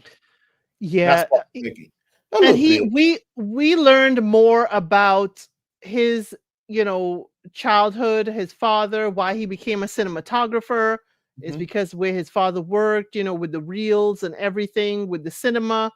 And I was like feeling his whole story, but we didn't get a whole bunch from her. Not at all. He used to wander around the warehouse where his dad worked at the cinema, and he was home a lot otherwise with his mom, and he felt the responsibility of that. And that could be why he's okay with her taking responsibility. But she's a custom, like basically a manager for custom auto, custom, like different things to customize your car. Have you concluded that they are a good couple? He has issues too, lacks mature. Hey, that's what I said. He gives me juvenile. Without eating with a mouth open to go to Africa. He gives me a juvenile energy, but I don't know if he's immature or is he just, for lack of a better term, I see you, Sam, I'm coming. For lack of a better term, is he just more carefree? I guess more carefree to me. I know that, but the run though, Trey, the run. Okay, he runs funny, and what? I know plenty of guys and women that run funny. I ain't too stuck on that. It's not the run funny. It was just a run to her. But I may be just pessimistic. Yeah, they put them up to this. Hey, do something extra. Run to your person. They did. Yeah. The thing was, there's some type of attraction there. I hate his mustache. I don't like that thing, man. I'd grow a beard and just leave it at that. Don't do that little. Dad, go on it, Trey. It just look weird. I was like, don't do the mustache is weird. Okay. It make you look weird. But I don't get full immaturity from him. Understood. I do get carefree. No, I do know to go to Africa. I don't think they're actually a good couple. There's potential there. I can see the potential. But I do think the age gap is going to show itself, and it's going to show more in her than him. Right. So that's going to be an issue. Let me add Sam to the stage. Hey, Sam. Good evening, Samantha. Welcome. Thank you. Good evening, everybody. I'm still working on my impersonation of Trey. I'm not going to drop it like it's hot today. I gotta get the hand tone. When have I ever dropped it like it's hot? Wait a minute. Since he threw his Valley Girl impersonation of me. And what did you think about these 4 episodes and these couples? So I enjoyed it. I enjoyed the first 4 episodes. I did think, and I don't mean this in a negative way, I did think it didn't it felt like a slow burn in many aspects. So it felt like a slow burn in drama. I feel like the drama is to come on Monday. Where in other LIB franchises, I feel like it's been a little bit spicy, just a tad bit sooner. So I felt like, okay, this is interesting. This is going to be good. I think we're going to start to get the drama beginning Monday. And not only was it a slow start in terms of drama that way, but I felt like the couples themselves, which is not unusual, I suppose, but the couple themselves, I felt like, I don't know, it felt like they were kind of slow to warm up to each other as well. Parmi was interesting because I felt like he had a lot of enthusiasm before he met Gargana, and I'm going to mess these names up, so I'm just saying in advance that I'm going to do the best I can, and I apologize to everybody here and the cast if they happen to be watching the show. I felt like he was enthusiastic, then met up with her, wasn't necessarily sure, but then warmed up after they had their moment, and she was receptive to being touched. And so I guess the toggling I'm doing with them is trying to find out how convinced I am that they're convinced with what they have if that makes any kind of sense. Because well, he ain't convinced. You're referring to Parmi? Yeah, I mean, he's not convinced it's going to last forever, but he's willing to try. Yeah, yeah. It sounds to me like he's been hurt before by his. This is just my guess. His ethnicity in a dating pool in Italy. Mm-hmm. I think so as well. I guess I was just a little bit surprised that he's there already. But Sam, and Trey, I'm going to talk to my girl Sam, I need to see what the tattoo of that Indian god is on his chest. Yeah. Some of them photos are scary. Yeah. I need to see what that is. So I'm sorry if you were doing, as Bernie Mac would say, 50 push-ups on top of. I need to see what does that chest look like. What's it looking like, right? Well, we saw it though. Huh? There was a video of him getting out of the pool because she has a heart in the middle of hers, and we saw his in the middle of his chest. Right. We didn't, but I didn't see the whole effect of it. I didn't see who was that, Indian god. I was at least, not horrified that it's, got like the 8 arms and the knives. So I was like, okay, it's not that, but it was gone before I could dissect the whole thing. And I was like, okay. But that was your subtle way of telling her who you were in the pods. And before it skips my mind, jumping around a little bit. Oh my gosh, I thought I wrote her name down. Tell me the situation. I'll know who it is. Yes, it's when Nicola. Nicola, thank you, was speaking to, there they are. The picture's right in front of my face. I'm sorry, I forgot her name. Ludovica? Mm-hmm. Ludovica. Mm-hmm. Ludovica, I told you I'm so horrible with these names. Thank you. I felt where she was coming from. Boo. I know. I'm playing. The tomatoes are coming. Get him. Prior to the meeting, when she was in the pods and stating that it was her insecurity, given that she understood it was a prior, previously he was an athlete, she could imagine what that was like. Yep. I felt her on that in the sense of if you know yourself better than anybody else and you think that there is an insecurity that you may not be able to overcome, as irrational as I'm sure that sounded to him, I was surprised that he was quite as angry about it, throwing the tree around, this and that. She was being honest about how she felt. It was an insecurity that she had. She wasn't sure that she felt she could measure up, that perhaps she'd be in over her skis. He wouldn't find her as attractive. I didn't see where the sin was in her being honest about that. That wasn't the sin. Sam, you know what he told us? He said every woman before has always broken up with him, and he wanted to change course. And this was just another same old. But then if she doesn't think she's attractive enough to be with him, how dare she end things with me? Could be ego. It is. See, I think I have to go to the ego piece of it then. I would have to go to the ego piece of it. And I think that then maybe that's something maybe he tried his best to explain that to her and get her there. Because when he says they've broken up previously, I don't know. I'm not sure if that, well, he never talked about the nature of what the breakup is. So I don't know if that was insecure, hard. I don't know if I don't know what got them there too, because did every woman break up because he is handsome and maybe they were making this up. Was it infidelity? You see, I side-eye him with that comment, just like we side-eye women who say every man they've been with before has been a cheater. Yeah. I mean, I didn't, without context, I don't know. You can roll your eyes, Trey. No, I'm agreeing. That's why I went, when he said that shit was crazy. Yeah, without context, I'm not clear on why that was. But I thought there was a saying that, when a person tells you who they are, how they're feeling, believe them. I mean, if she felt that she didn't feel secure enough, I think that was the problem. I think that was the problem because up until that point, she had been speaking as if she was very secure. Mm-hmm. And now all of a sudden you're speaking. Yeah, think about it. Okay, I'm Nikolai.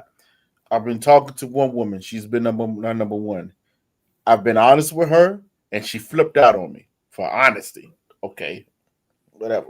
Now I'm talking to my second choice, Ludovica, who's been gaining strength as we keep talking. She's been talking very confidently. She's been getting me to open up. I'm like, okay, cool. And then all of a sudden, and now this is to remind you, this is after David figured out what the game was and switched his tactics up. Mm-hmm. That's when Ludovica started acting a little funny with him because she was trying to hedge her bets between both of them to make sure she keep them on lock. The moment, that's why I said earlier, the moment when she figured out that Nikolai was in play, she started being an a-hole to David to try to get him to end it, but he wasn't giving up that ghost. Mm-hmm. Right. David figured out what the game was, and immediately went on an apology tour for something that he shouldn't even apologize for, because she was the one that was being rude and stuff like that. But that threw her off, and it showed another side of David because he started opening up, and she went, okay, maybe I need to rethink the things with Nikolai because I already know what that is. He's probably going to see me, and we're not going to be on the same page physically. I know, at least in my head, probably me and David, we're going to be in the same realm. From her standpoint, we're probably going to be in the same realm. Right. So now she goes back to Nikolai, and she hits him with the, you know what? I know what type of man you're probably going to be. You're probably not going to like me when you see me. To Nikolai, the type of, especially with his ego or whatever, first of all, even to me, that sounds like weakness if I hear a woman start talking like that. Like, why are you... Whoa, especially when you just started talking like that. You've been very strong and secure within yourself all up to this time, but now all of a sudden we're in this situation where we're supposed to be behind these partition glasses. I'm just supposed to get to know you by your personality and like you for that. Now all of a sudden you're trying to pull back from me because you think that I won't be attracted to you when we see each other. That's just from his standpoint. Go ahead, Sam. But is it all of a sudden? I mean, I hear what you're saying, but the problem when you're in this type of a compressed way of getting to know each other, is it when nothing's really all of a sudden, if we're talking about 10 days? I mean, these are feelings that, for all he knows, could have always been underneath the surface that had just not bubbled up, pressed up, right? And as you're... I'm sorry, go ahead. No, go ahead. Go ahead. Finish your thought. Yeah, I just think that I don't know that it was all of a sudden necessarily. And at the end of the day, there's almost a pragmatic shell game you're kind of playing here a bit, and you're having to work in warp speed to get there as quickly as you can, to pick up the vibes that you have. That's why I didn't have an issue with Homie letting everybody getting a gift the first time around for the purposes of a first date, if it was a first date, because you've got hours to make an impression. You don't have days and days with which to date and do and be and You've got hours to go ahead and try to get in where you can fit in, if you can fit in at all. And so I think that when sight of that is lost, then things... I'm not disagreeing with you, Trey, but I'm saying that sight can be lost in thinking that everything was fine until everything was fine according to whom? Granted, according to your perspective, what you're sitting in what you're saying, right? To each person, but they're all trying to do and to be. And he's, as a last statement, and I'll land the plane, he's also bringing in his kind of, hey, he was an athlete, handsome, getting them, self-esteem was through the roof. He's a different cat now. There is an insecurity, and insecurity plus ego is a dangerous mix, and I see that brother's got both.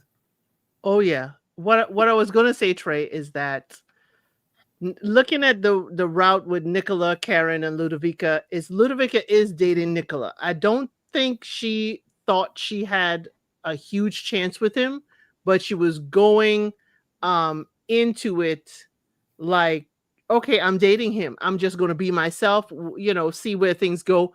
And she kind of knew Karen was feeling him. And she said to us in the pods, look at Karen. That is who he usually would go for. But while you're dating him, you could be dating him thinking, yeah, it's a possibility, but I ain't gonna be his number one. Mm-hmm. And then all of a sudden, you see the tick tick boom, and Karen knocked herself out of play, and now you are a starter, and you ain't ready to start the game. And you're like, daggone it. Wait a minute now, Trey. She was ready to start the game. No, she Trey. Was ready to she start was the ready game. to be in the game, but she's not ready to be his number one. She ain't ready to be, dang, I have a chance that I could win this. She wasn't ready for that. And if I win this, do I want to win it? Do I want to win it? And if I win it, can I hold on to it? By the time we get out of these pods, he gonna look on Instagram, he gonna see her, and then he gonna see me. And I don't want to go through this, especially not on camera. All this is going through Ludovica's head. Yeah, I agree. And I get you. I get you. And I'm not discounting that fact. I'm just saying how it's gonna look. Especially when you're on the other side of that. It's like, wait, we've been rocking all of this time. We've been getting closer, and now all of a sudden you're pulling back. Why? Well, because you think that I won't be attracted to you, which is a real thing. But we're literally in a situation where we're supposed to build our attraction based off of getting to know each other. Right, and I think you know me is one thing, and you getting to a point of seeing me, I don't think you'll like me. Well, that's the realistic part of it all. But that's why we have Love is Blind. Yeah, I know. But I think from Nikolai's point, and even I don't agree with it, this is where his ego comes in at. You didn't even give me the chance to even see if that even possible. Yeah. Right. So now you feel it's the type of way. You didn't even give me the chance. He didn't. He didn't give it a chance. But then again, he and Karen are both tick tick booms, and I don't bode well for either one of them. With him knocking over the tree and all that temper tantrum, I was like, oh heck no. Now for slow burn, Sam, I'll give you that slow burn, but you know what it gave me? It gave me a good burn. Okay. I'm gonna say this as suggestive. I'm gonna say this as suggestive as I would. This gave me a good burn, because you know the type of burn I like in Love is Blind, when we have people who were attracted to each other and got real close to being fiancés to each other, and they meet at the mix on vacation. Now, when we don't have that clash, I don't really, life gon' life. But when we get to Giovanni, need to see what Jordana look like. Right. And we get to Nicola, seeing what Ludovica, and we want to see Ludovica and how she gonna react to Nicola and him with his Vidal Sassoon here. That's the type of stuff I like. I have to agree. It was funny now. I started coming. I was like, it's way too many triangles. They're gonna choose all the triangles, and that's exactly what happened. Yes. Because I think, I'm sorry, if y'all, Trey can't say, but I can. Elisa was my best dress for the mixer, followed well closely by Georgia. When I tell you those ladies looked amazing, Jordana was my close third. When I saw Elisa, I said, dang. Yeah, Elisa looked great. Yeah, she did look great. She's just crazy. Tick boom. She just when Giovanni asked for permission to speak to Jordana, and he's like looking like, I likes you. I don't think I made the right choice. I likes you. Right. Yeah. I slept on the couch. I didn't sleep with her. Yeah. It was a begging. Yes, it was. It was a begging. Yeah. I was like, Giovanni is begging. And she was enjoying it. She was enjoying every bit of it. She was enjoying. But you know what was interesting is I got and I don't know where I got this vibe from, because maybe it didn't exist. It's all in my head. I got the feeling that Jordana didn't expect to like Parmi as much. She didn't. Okay, because I was thinking like she felt as she seemed to be so comfortable and so happy, because I thought, I'm looking at her and I think she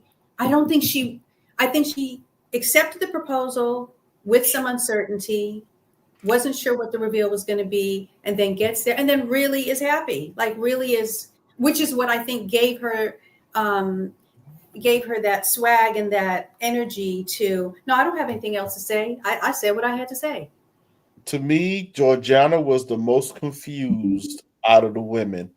And the only reason why I said that, on one hand, she was talking cool, smack, cash ish about Giovanni in the ladies' lounge, but was still dating him. When Mm-hmm. Giovanni was half broke it off with her, that was, he didn't really break it off, but he was trying to break it off with her. She went slam off. It was, how dare you? With the points and everything. I'm like, what's all this energy for? Are you putting on, or you actually felt something? Yes, I have to agree. Then you got Preemie.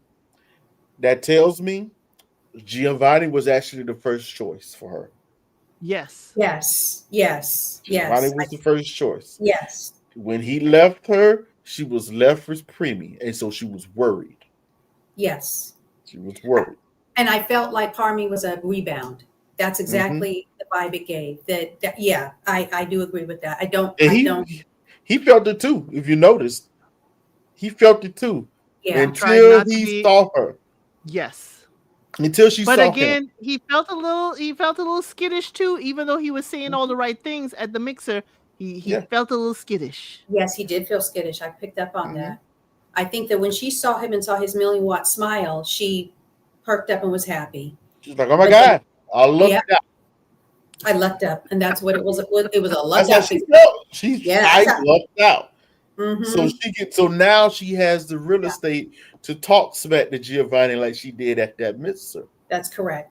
The problem is, and this is just behind the scenes and on the back of the mind. The problem is, Giovanni was the first choice.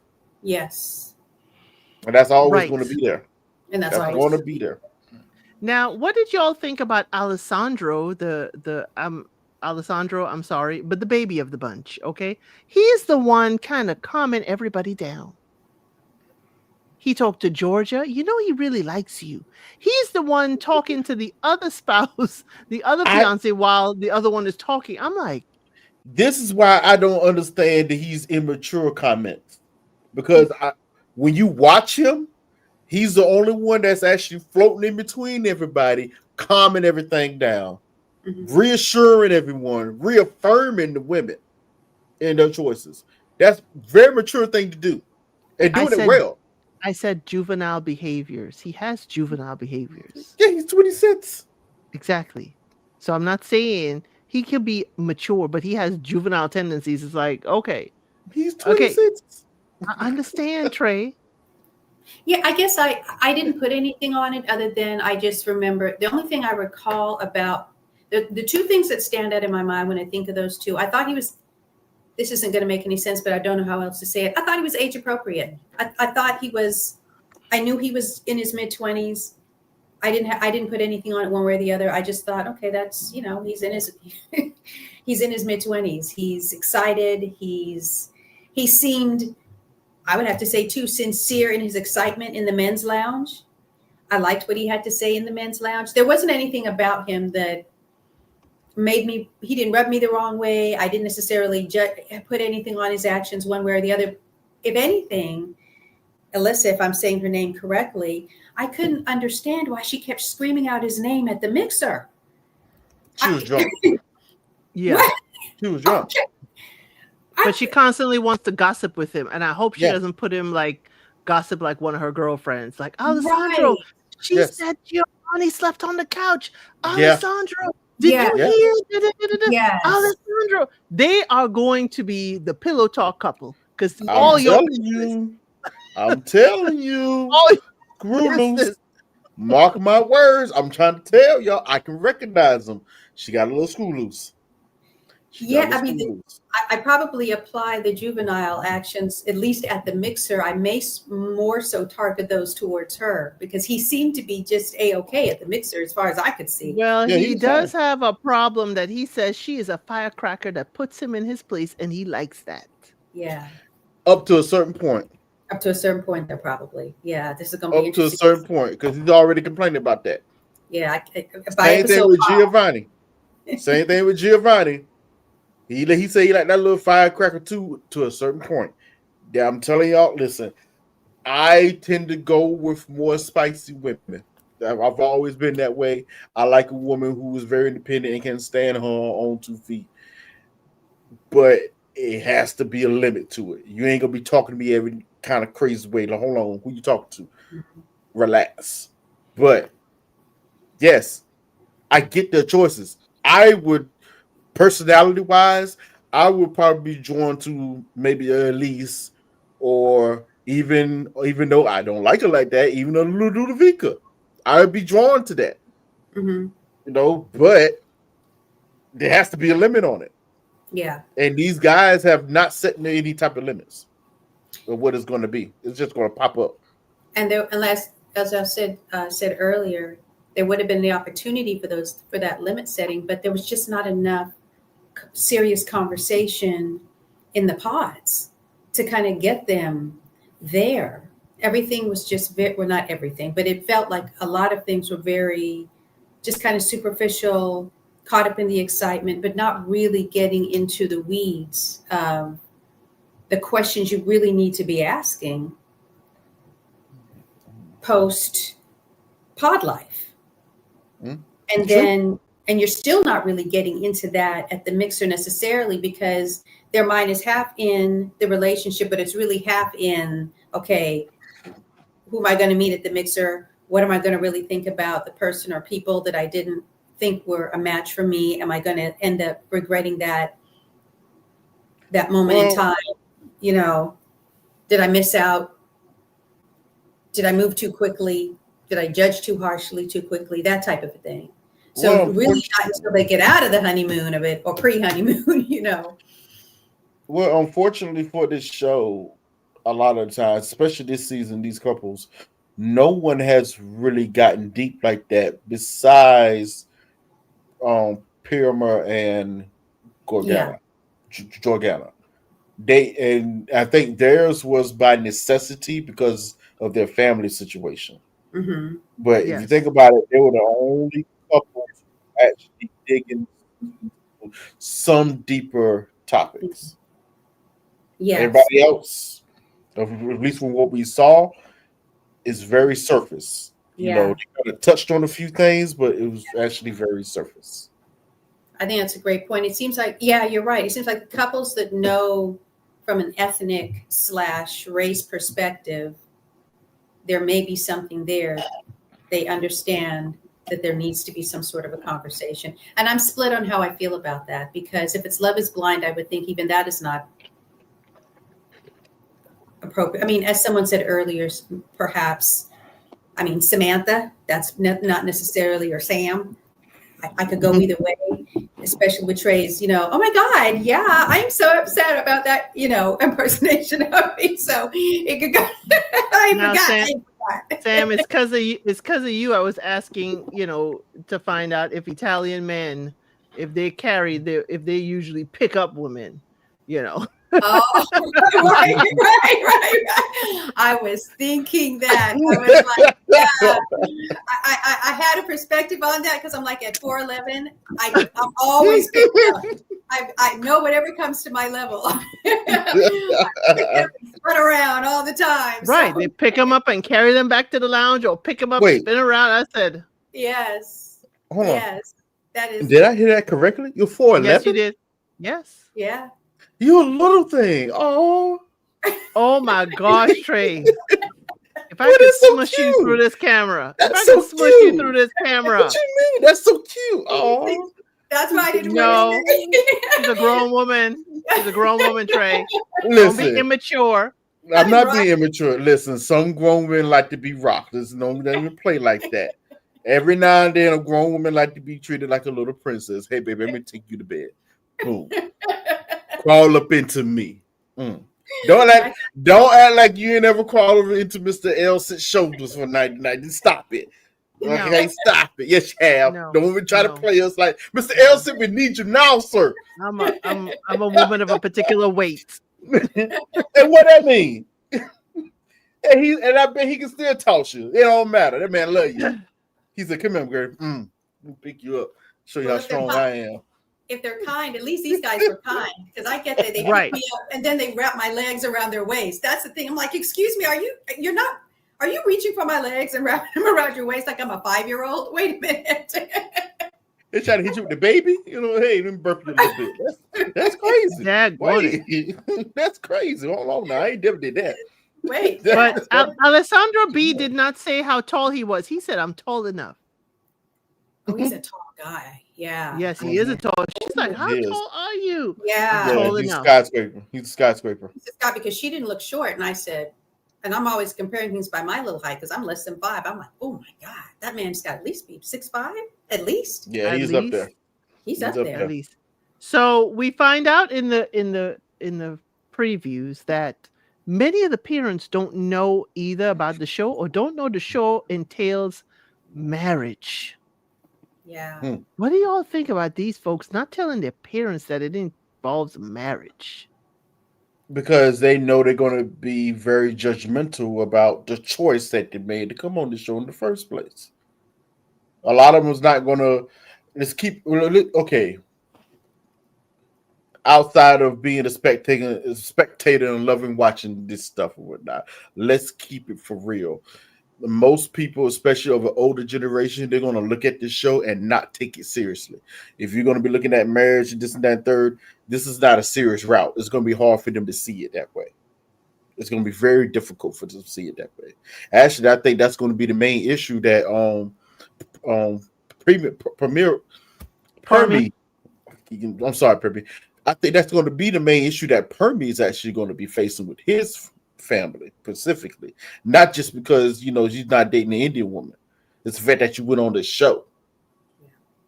Your marriage was arranged by someone that is not family. Yeah. Exactly. Yeah, it's to some people, like, I love watching the show. You'll never catch me on it. Like, no, I'm not, because I'm be honest with you, and I keep saying this, and we keep getting proven right. Every season, or even for whatever version of the show you want to watch, 90% of the contestants that come on this show are not serious to begin with. You think there's only a hand? Yes, to me it is. There's only a handful that might come on this show, be like, no, I'm seriously looking for something, and they take it seriously. More for the women, less for the men, because a lot of the men, they're recruited to come on this show. That should tell you a lot right then and there. They're recruited. They were searched out and say, hey, what do you think about coming on the show? You're going to be often paid this. He can have you do this. You have a good time, blah, blah, blah. Yeah, already to most people, like to most dudes, and they act like this, they don't take it seriously. This is just a good time, have some fun. You may meet somebody and see how it go from there. So some of the women, a lot of these women do sign up. So some of them might take it a little more seriously. And yet some don't. You can tell. You can look at it and tell. The ones who do, the one who don't. Yeah, I mean, I wasn't looking at it that way, but that would make better sense with what I was going to, that would probably lead to why then they don't let their families know the nature, because maybe they give their families and their friends a very high level, hey, there's this show, it's a contest, I'm going to enjoy it, type of, and they make it real light. Because to me, if you're serious about it and there's a potential that you may meet somebody, which is, and the premise is it has to lead to, a proposal and then a wedding shortly thereafter, you would need to let your family know there's a potential. It may not happen. Mm-hmm. I don't know why somebody taking it seriously would not say that to their families, so that it is that not, because then for you to come home and you potentially met somebody, you're getting ready, and they're not saying we're seeing each other and we're 18 weeks away from a wedding. They're coming back and saying I'm 21 days or I'm 15 days or I'm 10 days. So yeah, to me, if you're taking it seriously, what I feel about it is, why would you not let your families know that? Because it just makes it a tougher thing for you, and an unfair thing for you to expect your family to understand, especially if there's some cultural issues at play. It's to a certain extent, it's the embarrassment of it all. Like, I mean, really think about how this show is set up. You go someplace and you're secluded for 10 days. If you get chosen with another partner to go forward, that's another month or so, basically. And then you're supposed to get married to this person. If your child comes to you and says, "Hey, I just met this person. You know, we only met for 10 days, and in about another month, we're going to live together and we're going to be married." You're telling me you just go all hunky dory and cool with it? Or you're going to have questions? You're going to have questions. Questions and problems. Yeah. Exactly. For sure. So I get all sides of why some contestants might not tell their parents. Because you know their parents are going to be cool with this. Like, this is weird. What? Whoa, huh? Are you serious? Well, speaking of something that most people will not be cool with that was seen in the previews, and this will be my last question for y'all before we kind of wrap it up. Someone apparently had their ex house sitting and dog sitting at their house. We won't give up exactly who it is unless y'all want to say who it is in the chat. I mean, they showed us in the preview. And the fiance ain't too happy about it. I mean, she's literally standing in the street, going to be mowed over by a vehicle, not happy about it. Are we having, and this is not for Rosho because we know she's going to say yes. Are we having the exes house sit and dog sit and staying at the house, knowing we come in possibly with a new fiance? I say something. Two things. I say one that's controversial. The other thing is my answer to the question. I get to answer the question first. Normally it would be a no, but it depends on the ex. Yeah. Because some people do have exes that they actually have a genuine friendship with afterwards. It's actually cool and you actually trust that person. It happens. It's rare. So I don't blame people for questioning it. Like, you come across the situation, whoa, wait, what's really going on?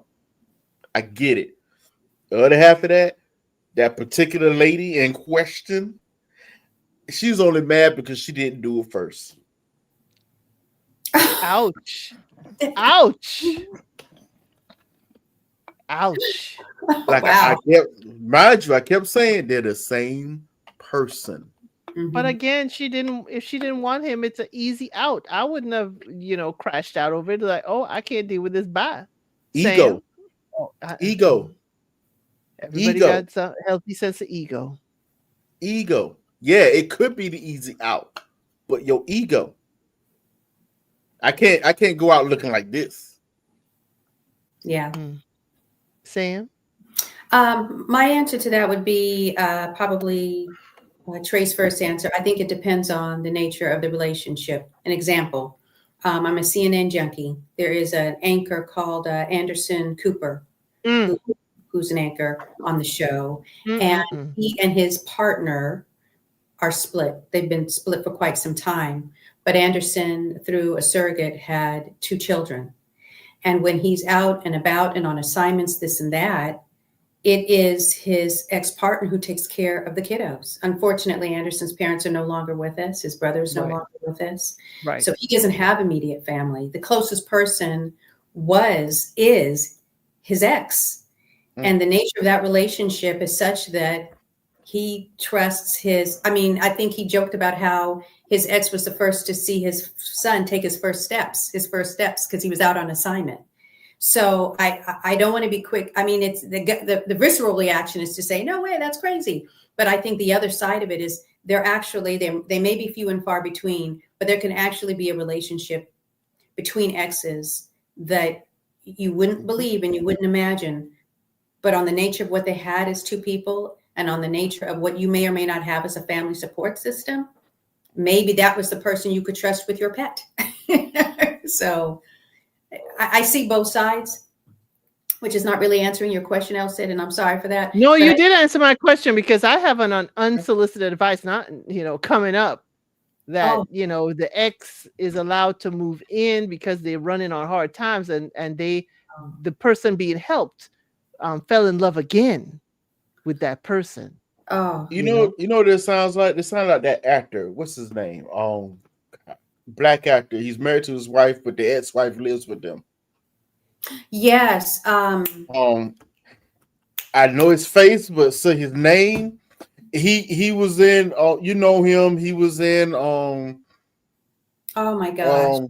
You see his face. Mama, you know I love. What's the name of that? Soul Food. Soul Food. Yeah. Terry, not Terry. What's his name? It wasn't Terry. No, his name wasn't Terry. What's his name was? Was it Terry? That's his wife's name. His name was something. Miles. Oh yes, Miles. I saw it. Yeah. Miles. Oh yes. He played Miles. And he won't kick her out of the house. Yeah.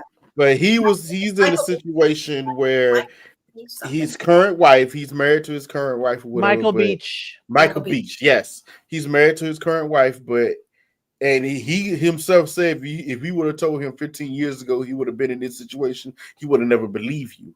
But he has an ex-wife, and they have a relationship where the ex-wife is practically best friends with his new wife, and she lives with them to help take care of the children, because it got to the point I think it realized he's an actor, so he's away a lot. And especially when she was pregnant, whatever, the ex-wife stepped in, which he has previous kids with as well. Ex-wife stepped in and helped out. It can happen. And just stayed. Yeah, it can and happen. They have a family, I don't think nothing's going on with the ex-wife. It's nothing going on. It's just they got to the point where they are friends now. Everybody, it's a healthy friendship, this and that and third. They raise the kids together, but you got your new wife. You brought your new wife to the situation. She became friends with her, and they were everybody. It's not for everybody. It's not for everyone. That's right. But those three came to the conclusion that they were secure enough for this to happen, and everybody's cool. Mm-hmm. It can happen. More power to them. Yeah. Dwayne The Rock Johnson. I think Dwayne The Rock Johnson was married. They divorced. It was ugly. They came back together, and now they're in business together. And it happens. It does. I don't think it may be few and far between, but you can get to a place with an ex because there was love. There was love once upon a time ago. And I think that's what scares people. It was love once upon a time ago. And is that once upon a time ago going to become present again? Are you going to fall back in because that was comfortable and you enjoyed it in the past? Yeah. That's the problem. Do you have the wherewithal? Do you have the testicular fortitude not to fall back in? Right. That's why you have to have, that's why okay. Quick story time. My ex-wife, when we first got together, we was getting to know each other and stuff like that, whatever. And I think we was like a couple of weeks in, maybe 2 or 3 weeks in. And she tells me, first she's telling me about her best friend, who's a guy. Well, she has a small group. It's him and this other girl that grew up together. They're her best friends. She also goes to tell me that her and him kind of dated at one point in time, way back in the day, like it was junior high school, whatever. But it was only for a couple of weeks. It ended, and they just always remained friends after that. Not gonna lie, I'm hearing it. I'm like, okay. Number one, we reached a point in our relationship where you felt like you had to tell me this because this man is in your life. He's your friend. I'm probably going to meet him. So thank you for telling me. Number two, okay, in my mind, okay, I'm gonna play this cool. As you say, this is a friend guy, whatever. Okay, at some point, I'm gonna meet him and I'm gonna find out what it really is. Eventually, I did meet the guy, and it was exactly how she said it was. I could tell, like, okay, nah, they're just friends. They're just friends. I like the guy. We were cool. Mad cool. He was a cool guy. Mm-hmm. And she was upfront about it. She was upfront. She was upfront about it. That's the thing, if she was upfront, she let you know. Now with this couple, she's out there screaming in the street, so I don't know. Now this is a problem. Now this is a little problem. Right. He obviously didn't mention that. He didn't mention tell that. So Yeah. So now she's in the street getting ready to get hit. Yeah. Yeah. Exactly. We're in the street because we didn't talk about this in the pods. We didn't talk about it. We didn't talk about if I don't have any family and my ex is my only family.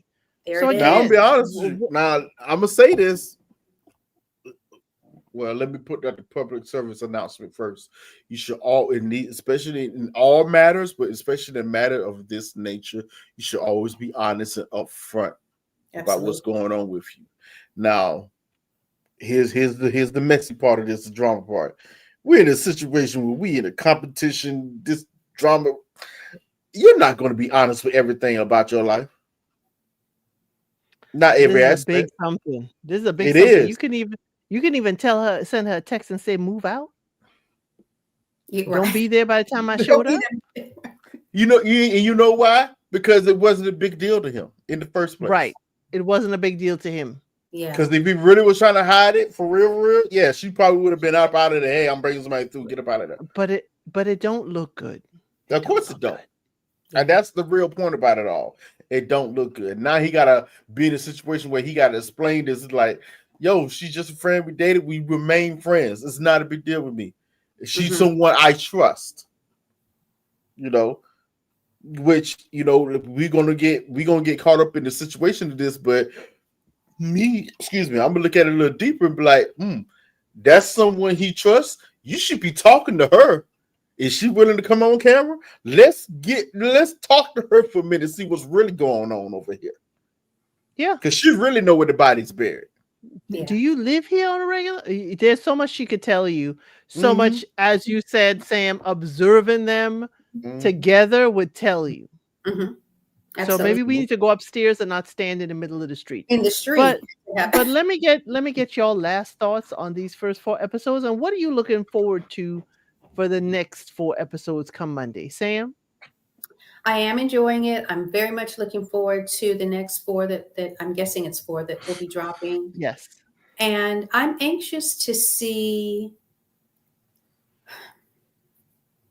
I think I'm more laser focused on seeing what happens with Karen and Nicola. I'm sorry. Okay. Oh, finally, I'm getting it right at the end. I'm loving all of them. I really want to see what's going on with that couple in particular. 2 beautiful looking people with deeply personal things, and can they overcome that? I'm hoping that they can. And I'm also looking forward to the introduction of Alessandro and Yoni. Yes. I can't wait to see that dynamic and what that is going to look like, because they're still pretty mysterious to me since we haven't seen them past the pods. So I'm looking forward to it. I'm excited. And I'm feeling like I'm going to get the drama that I didn't get.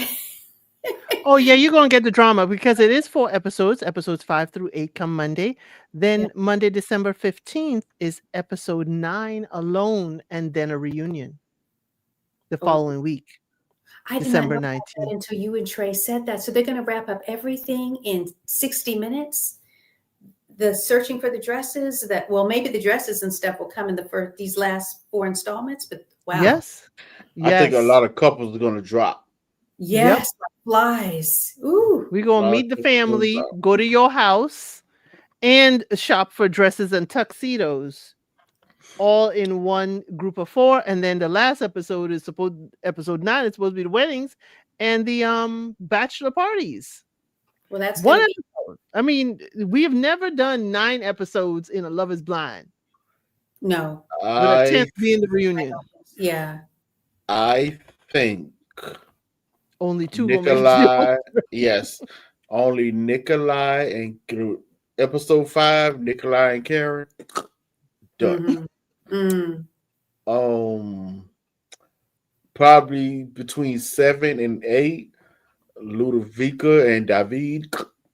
It's gonna be. What about Giovanni and George? I think they would drop out too. We gotta have 2. Elisa and Alessandro. You think Elisa and Alessandro going to drop out first? I don't think. Actually, I think they're going to be one of the ones to make it to the wedding. Wow. Right. With who? Parmi and Jurgana? Or I'm thinking, Yoni and I'm Alessandro? thinking there's going to be Yoni and Alessandro. I only think that because the only brides I saw were brunettes in the previews in Mm. wedding dresses. I want to see. I hope I'm wrong. I want to see Permi and Jurgana. I would Jordana. like to see that too. Yeah. I But hope I so. got a feeling that family situation is going to be a lot more stickier than they even letting on. Yeah. Right. And sometimes that could be. Hey, it could be more because Love is Blind UK season 2 had all those weddings in one episode.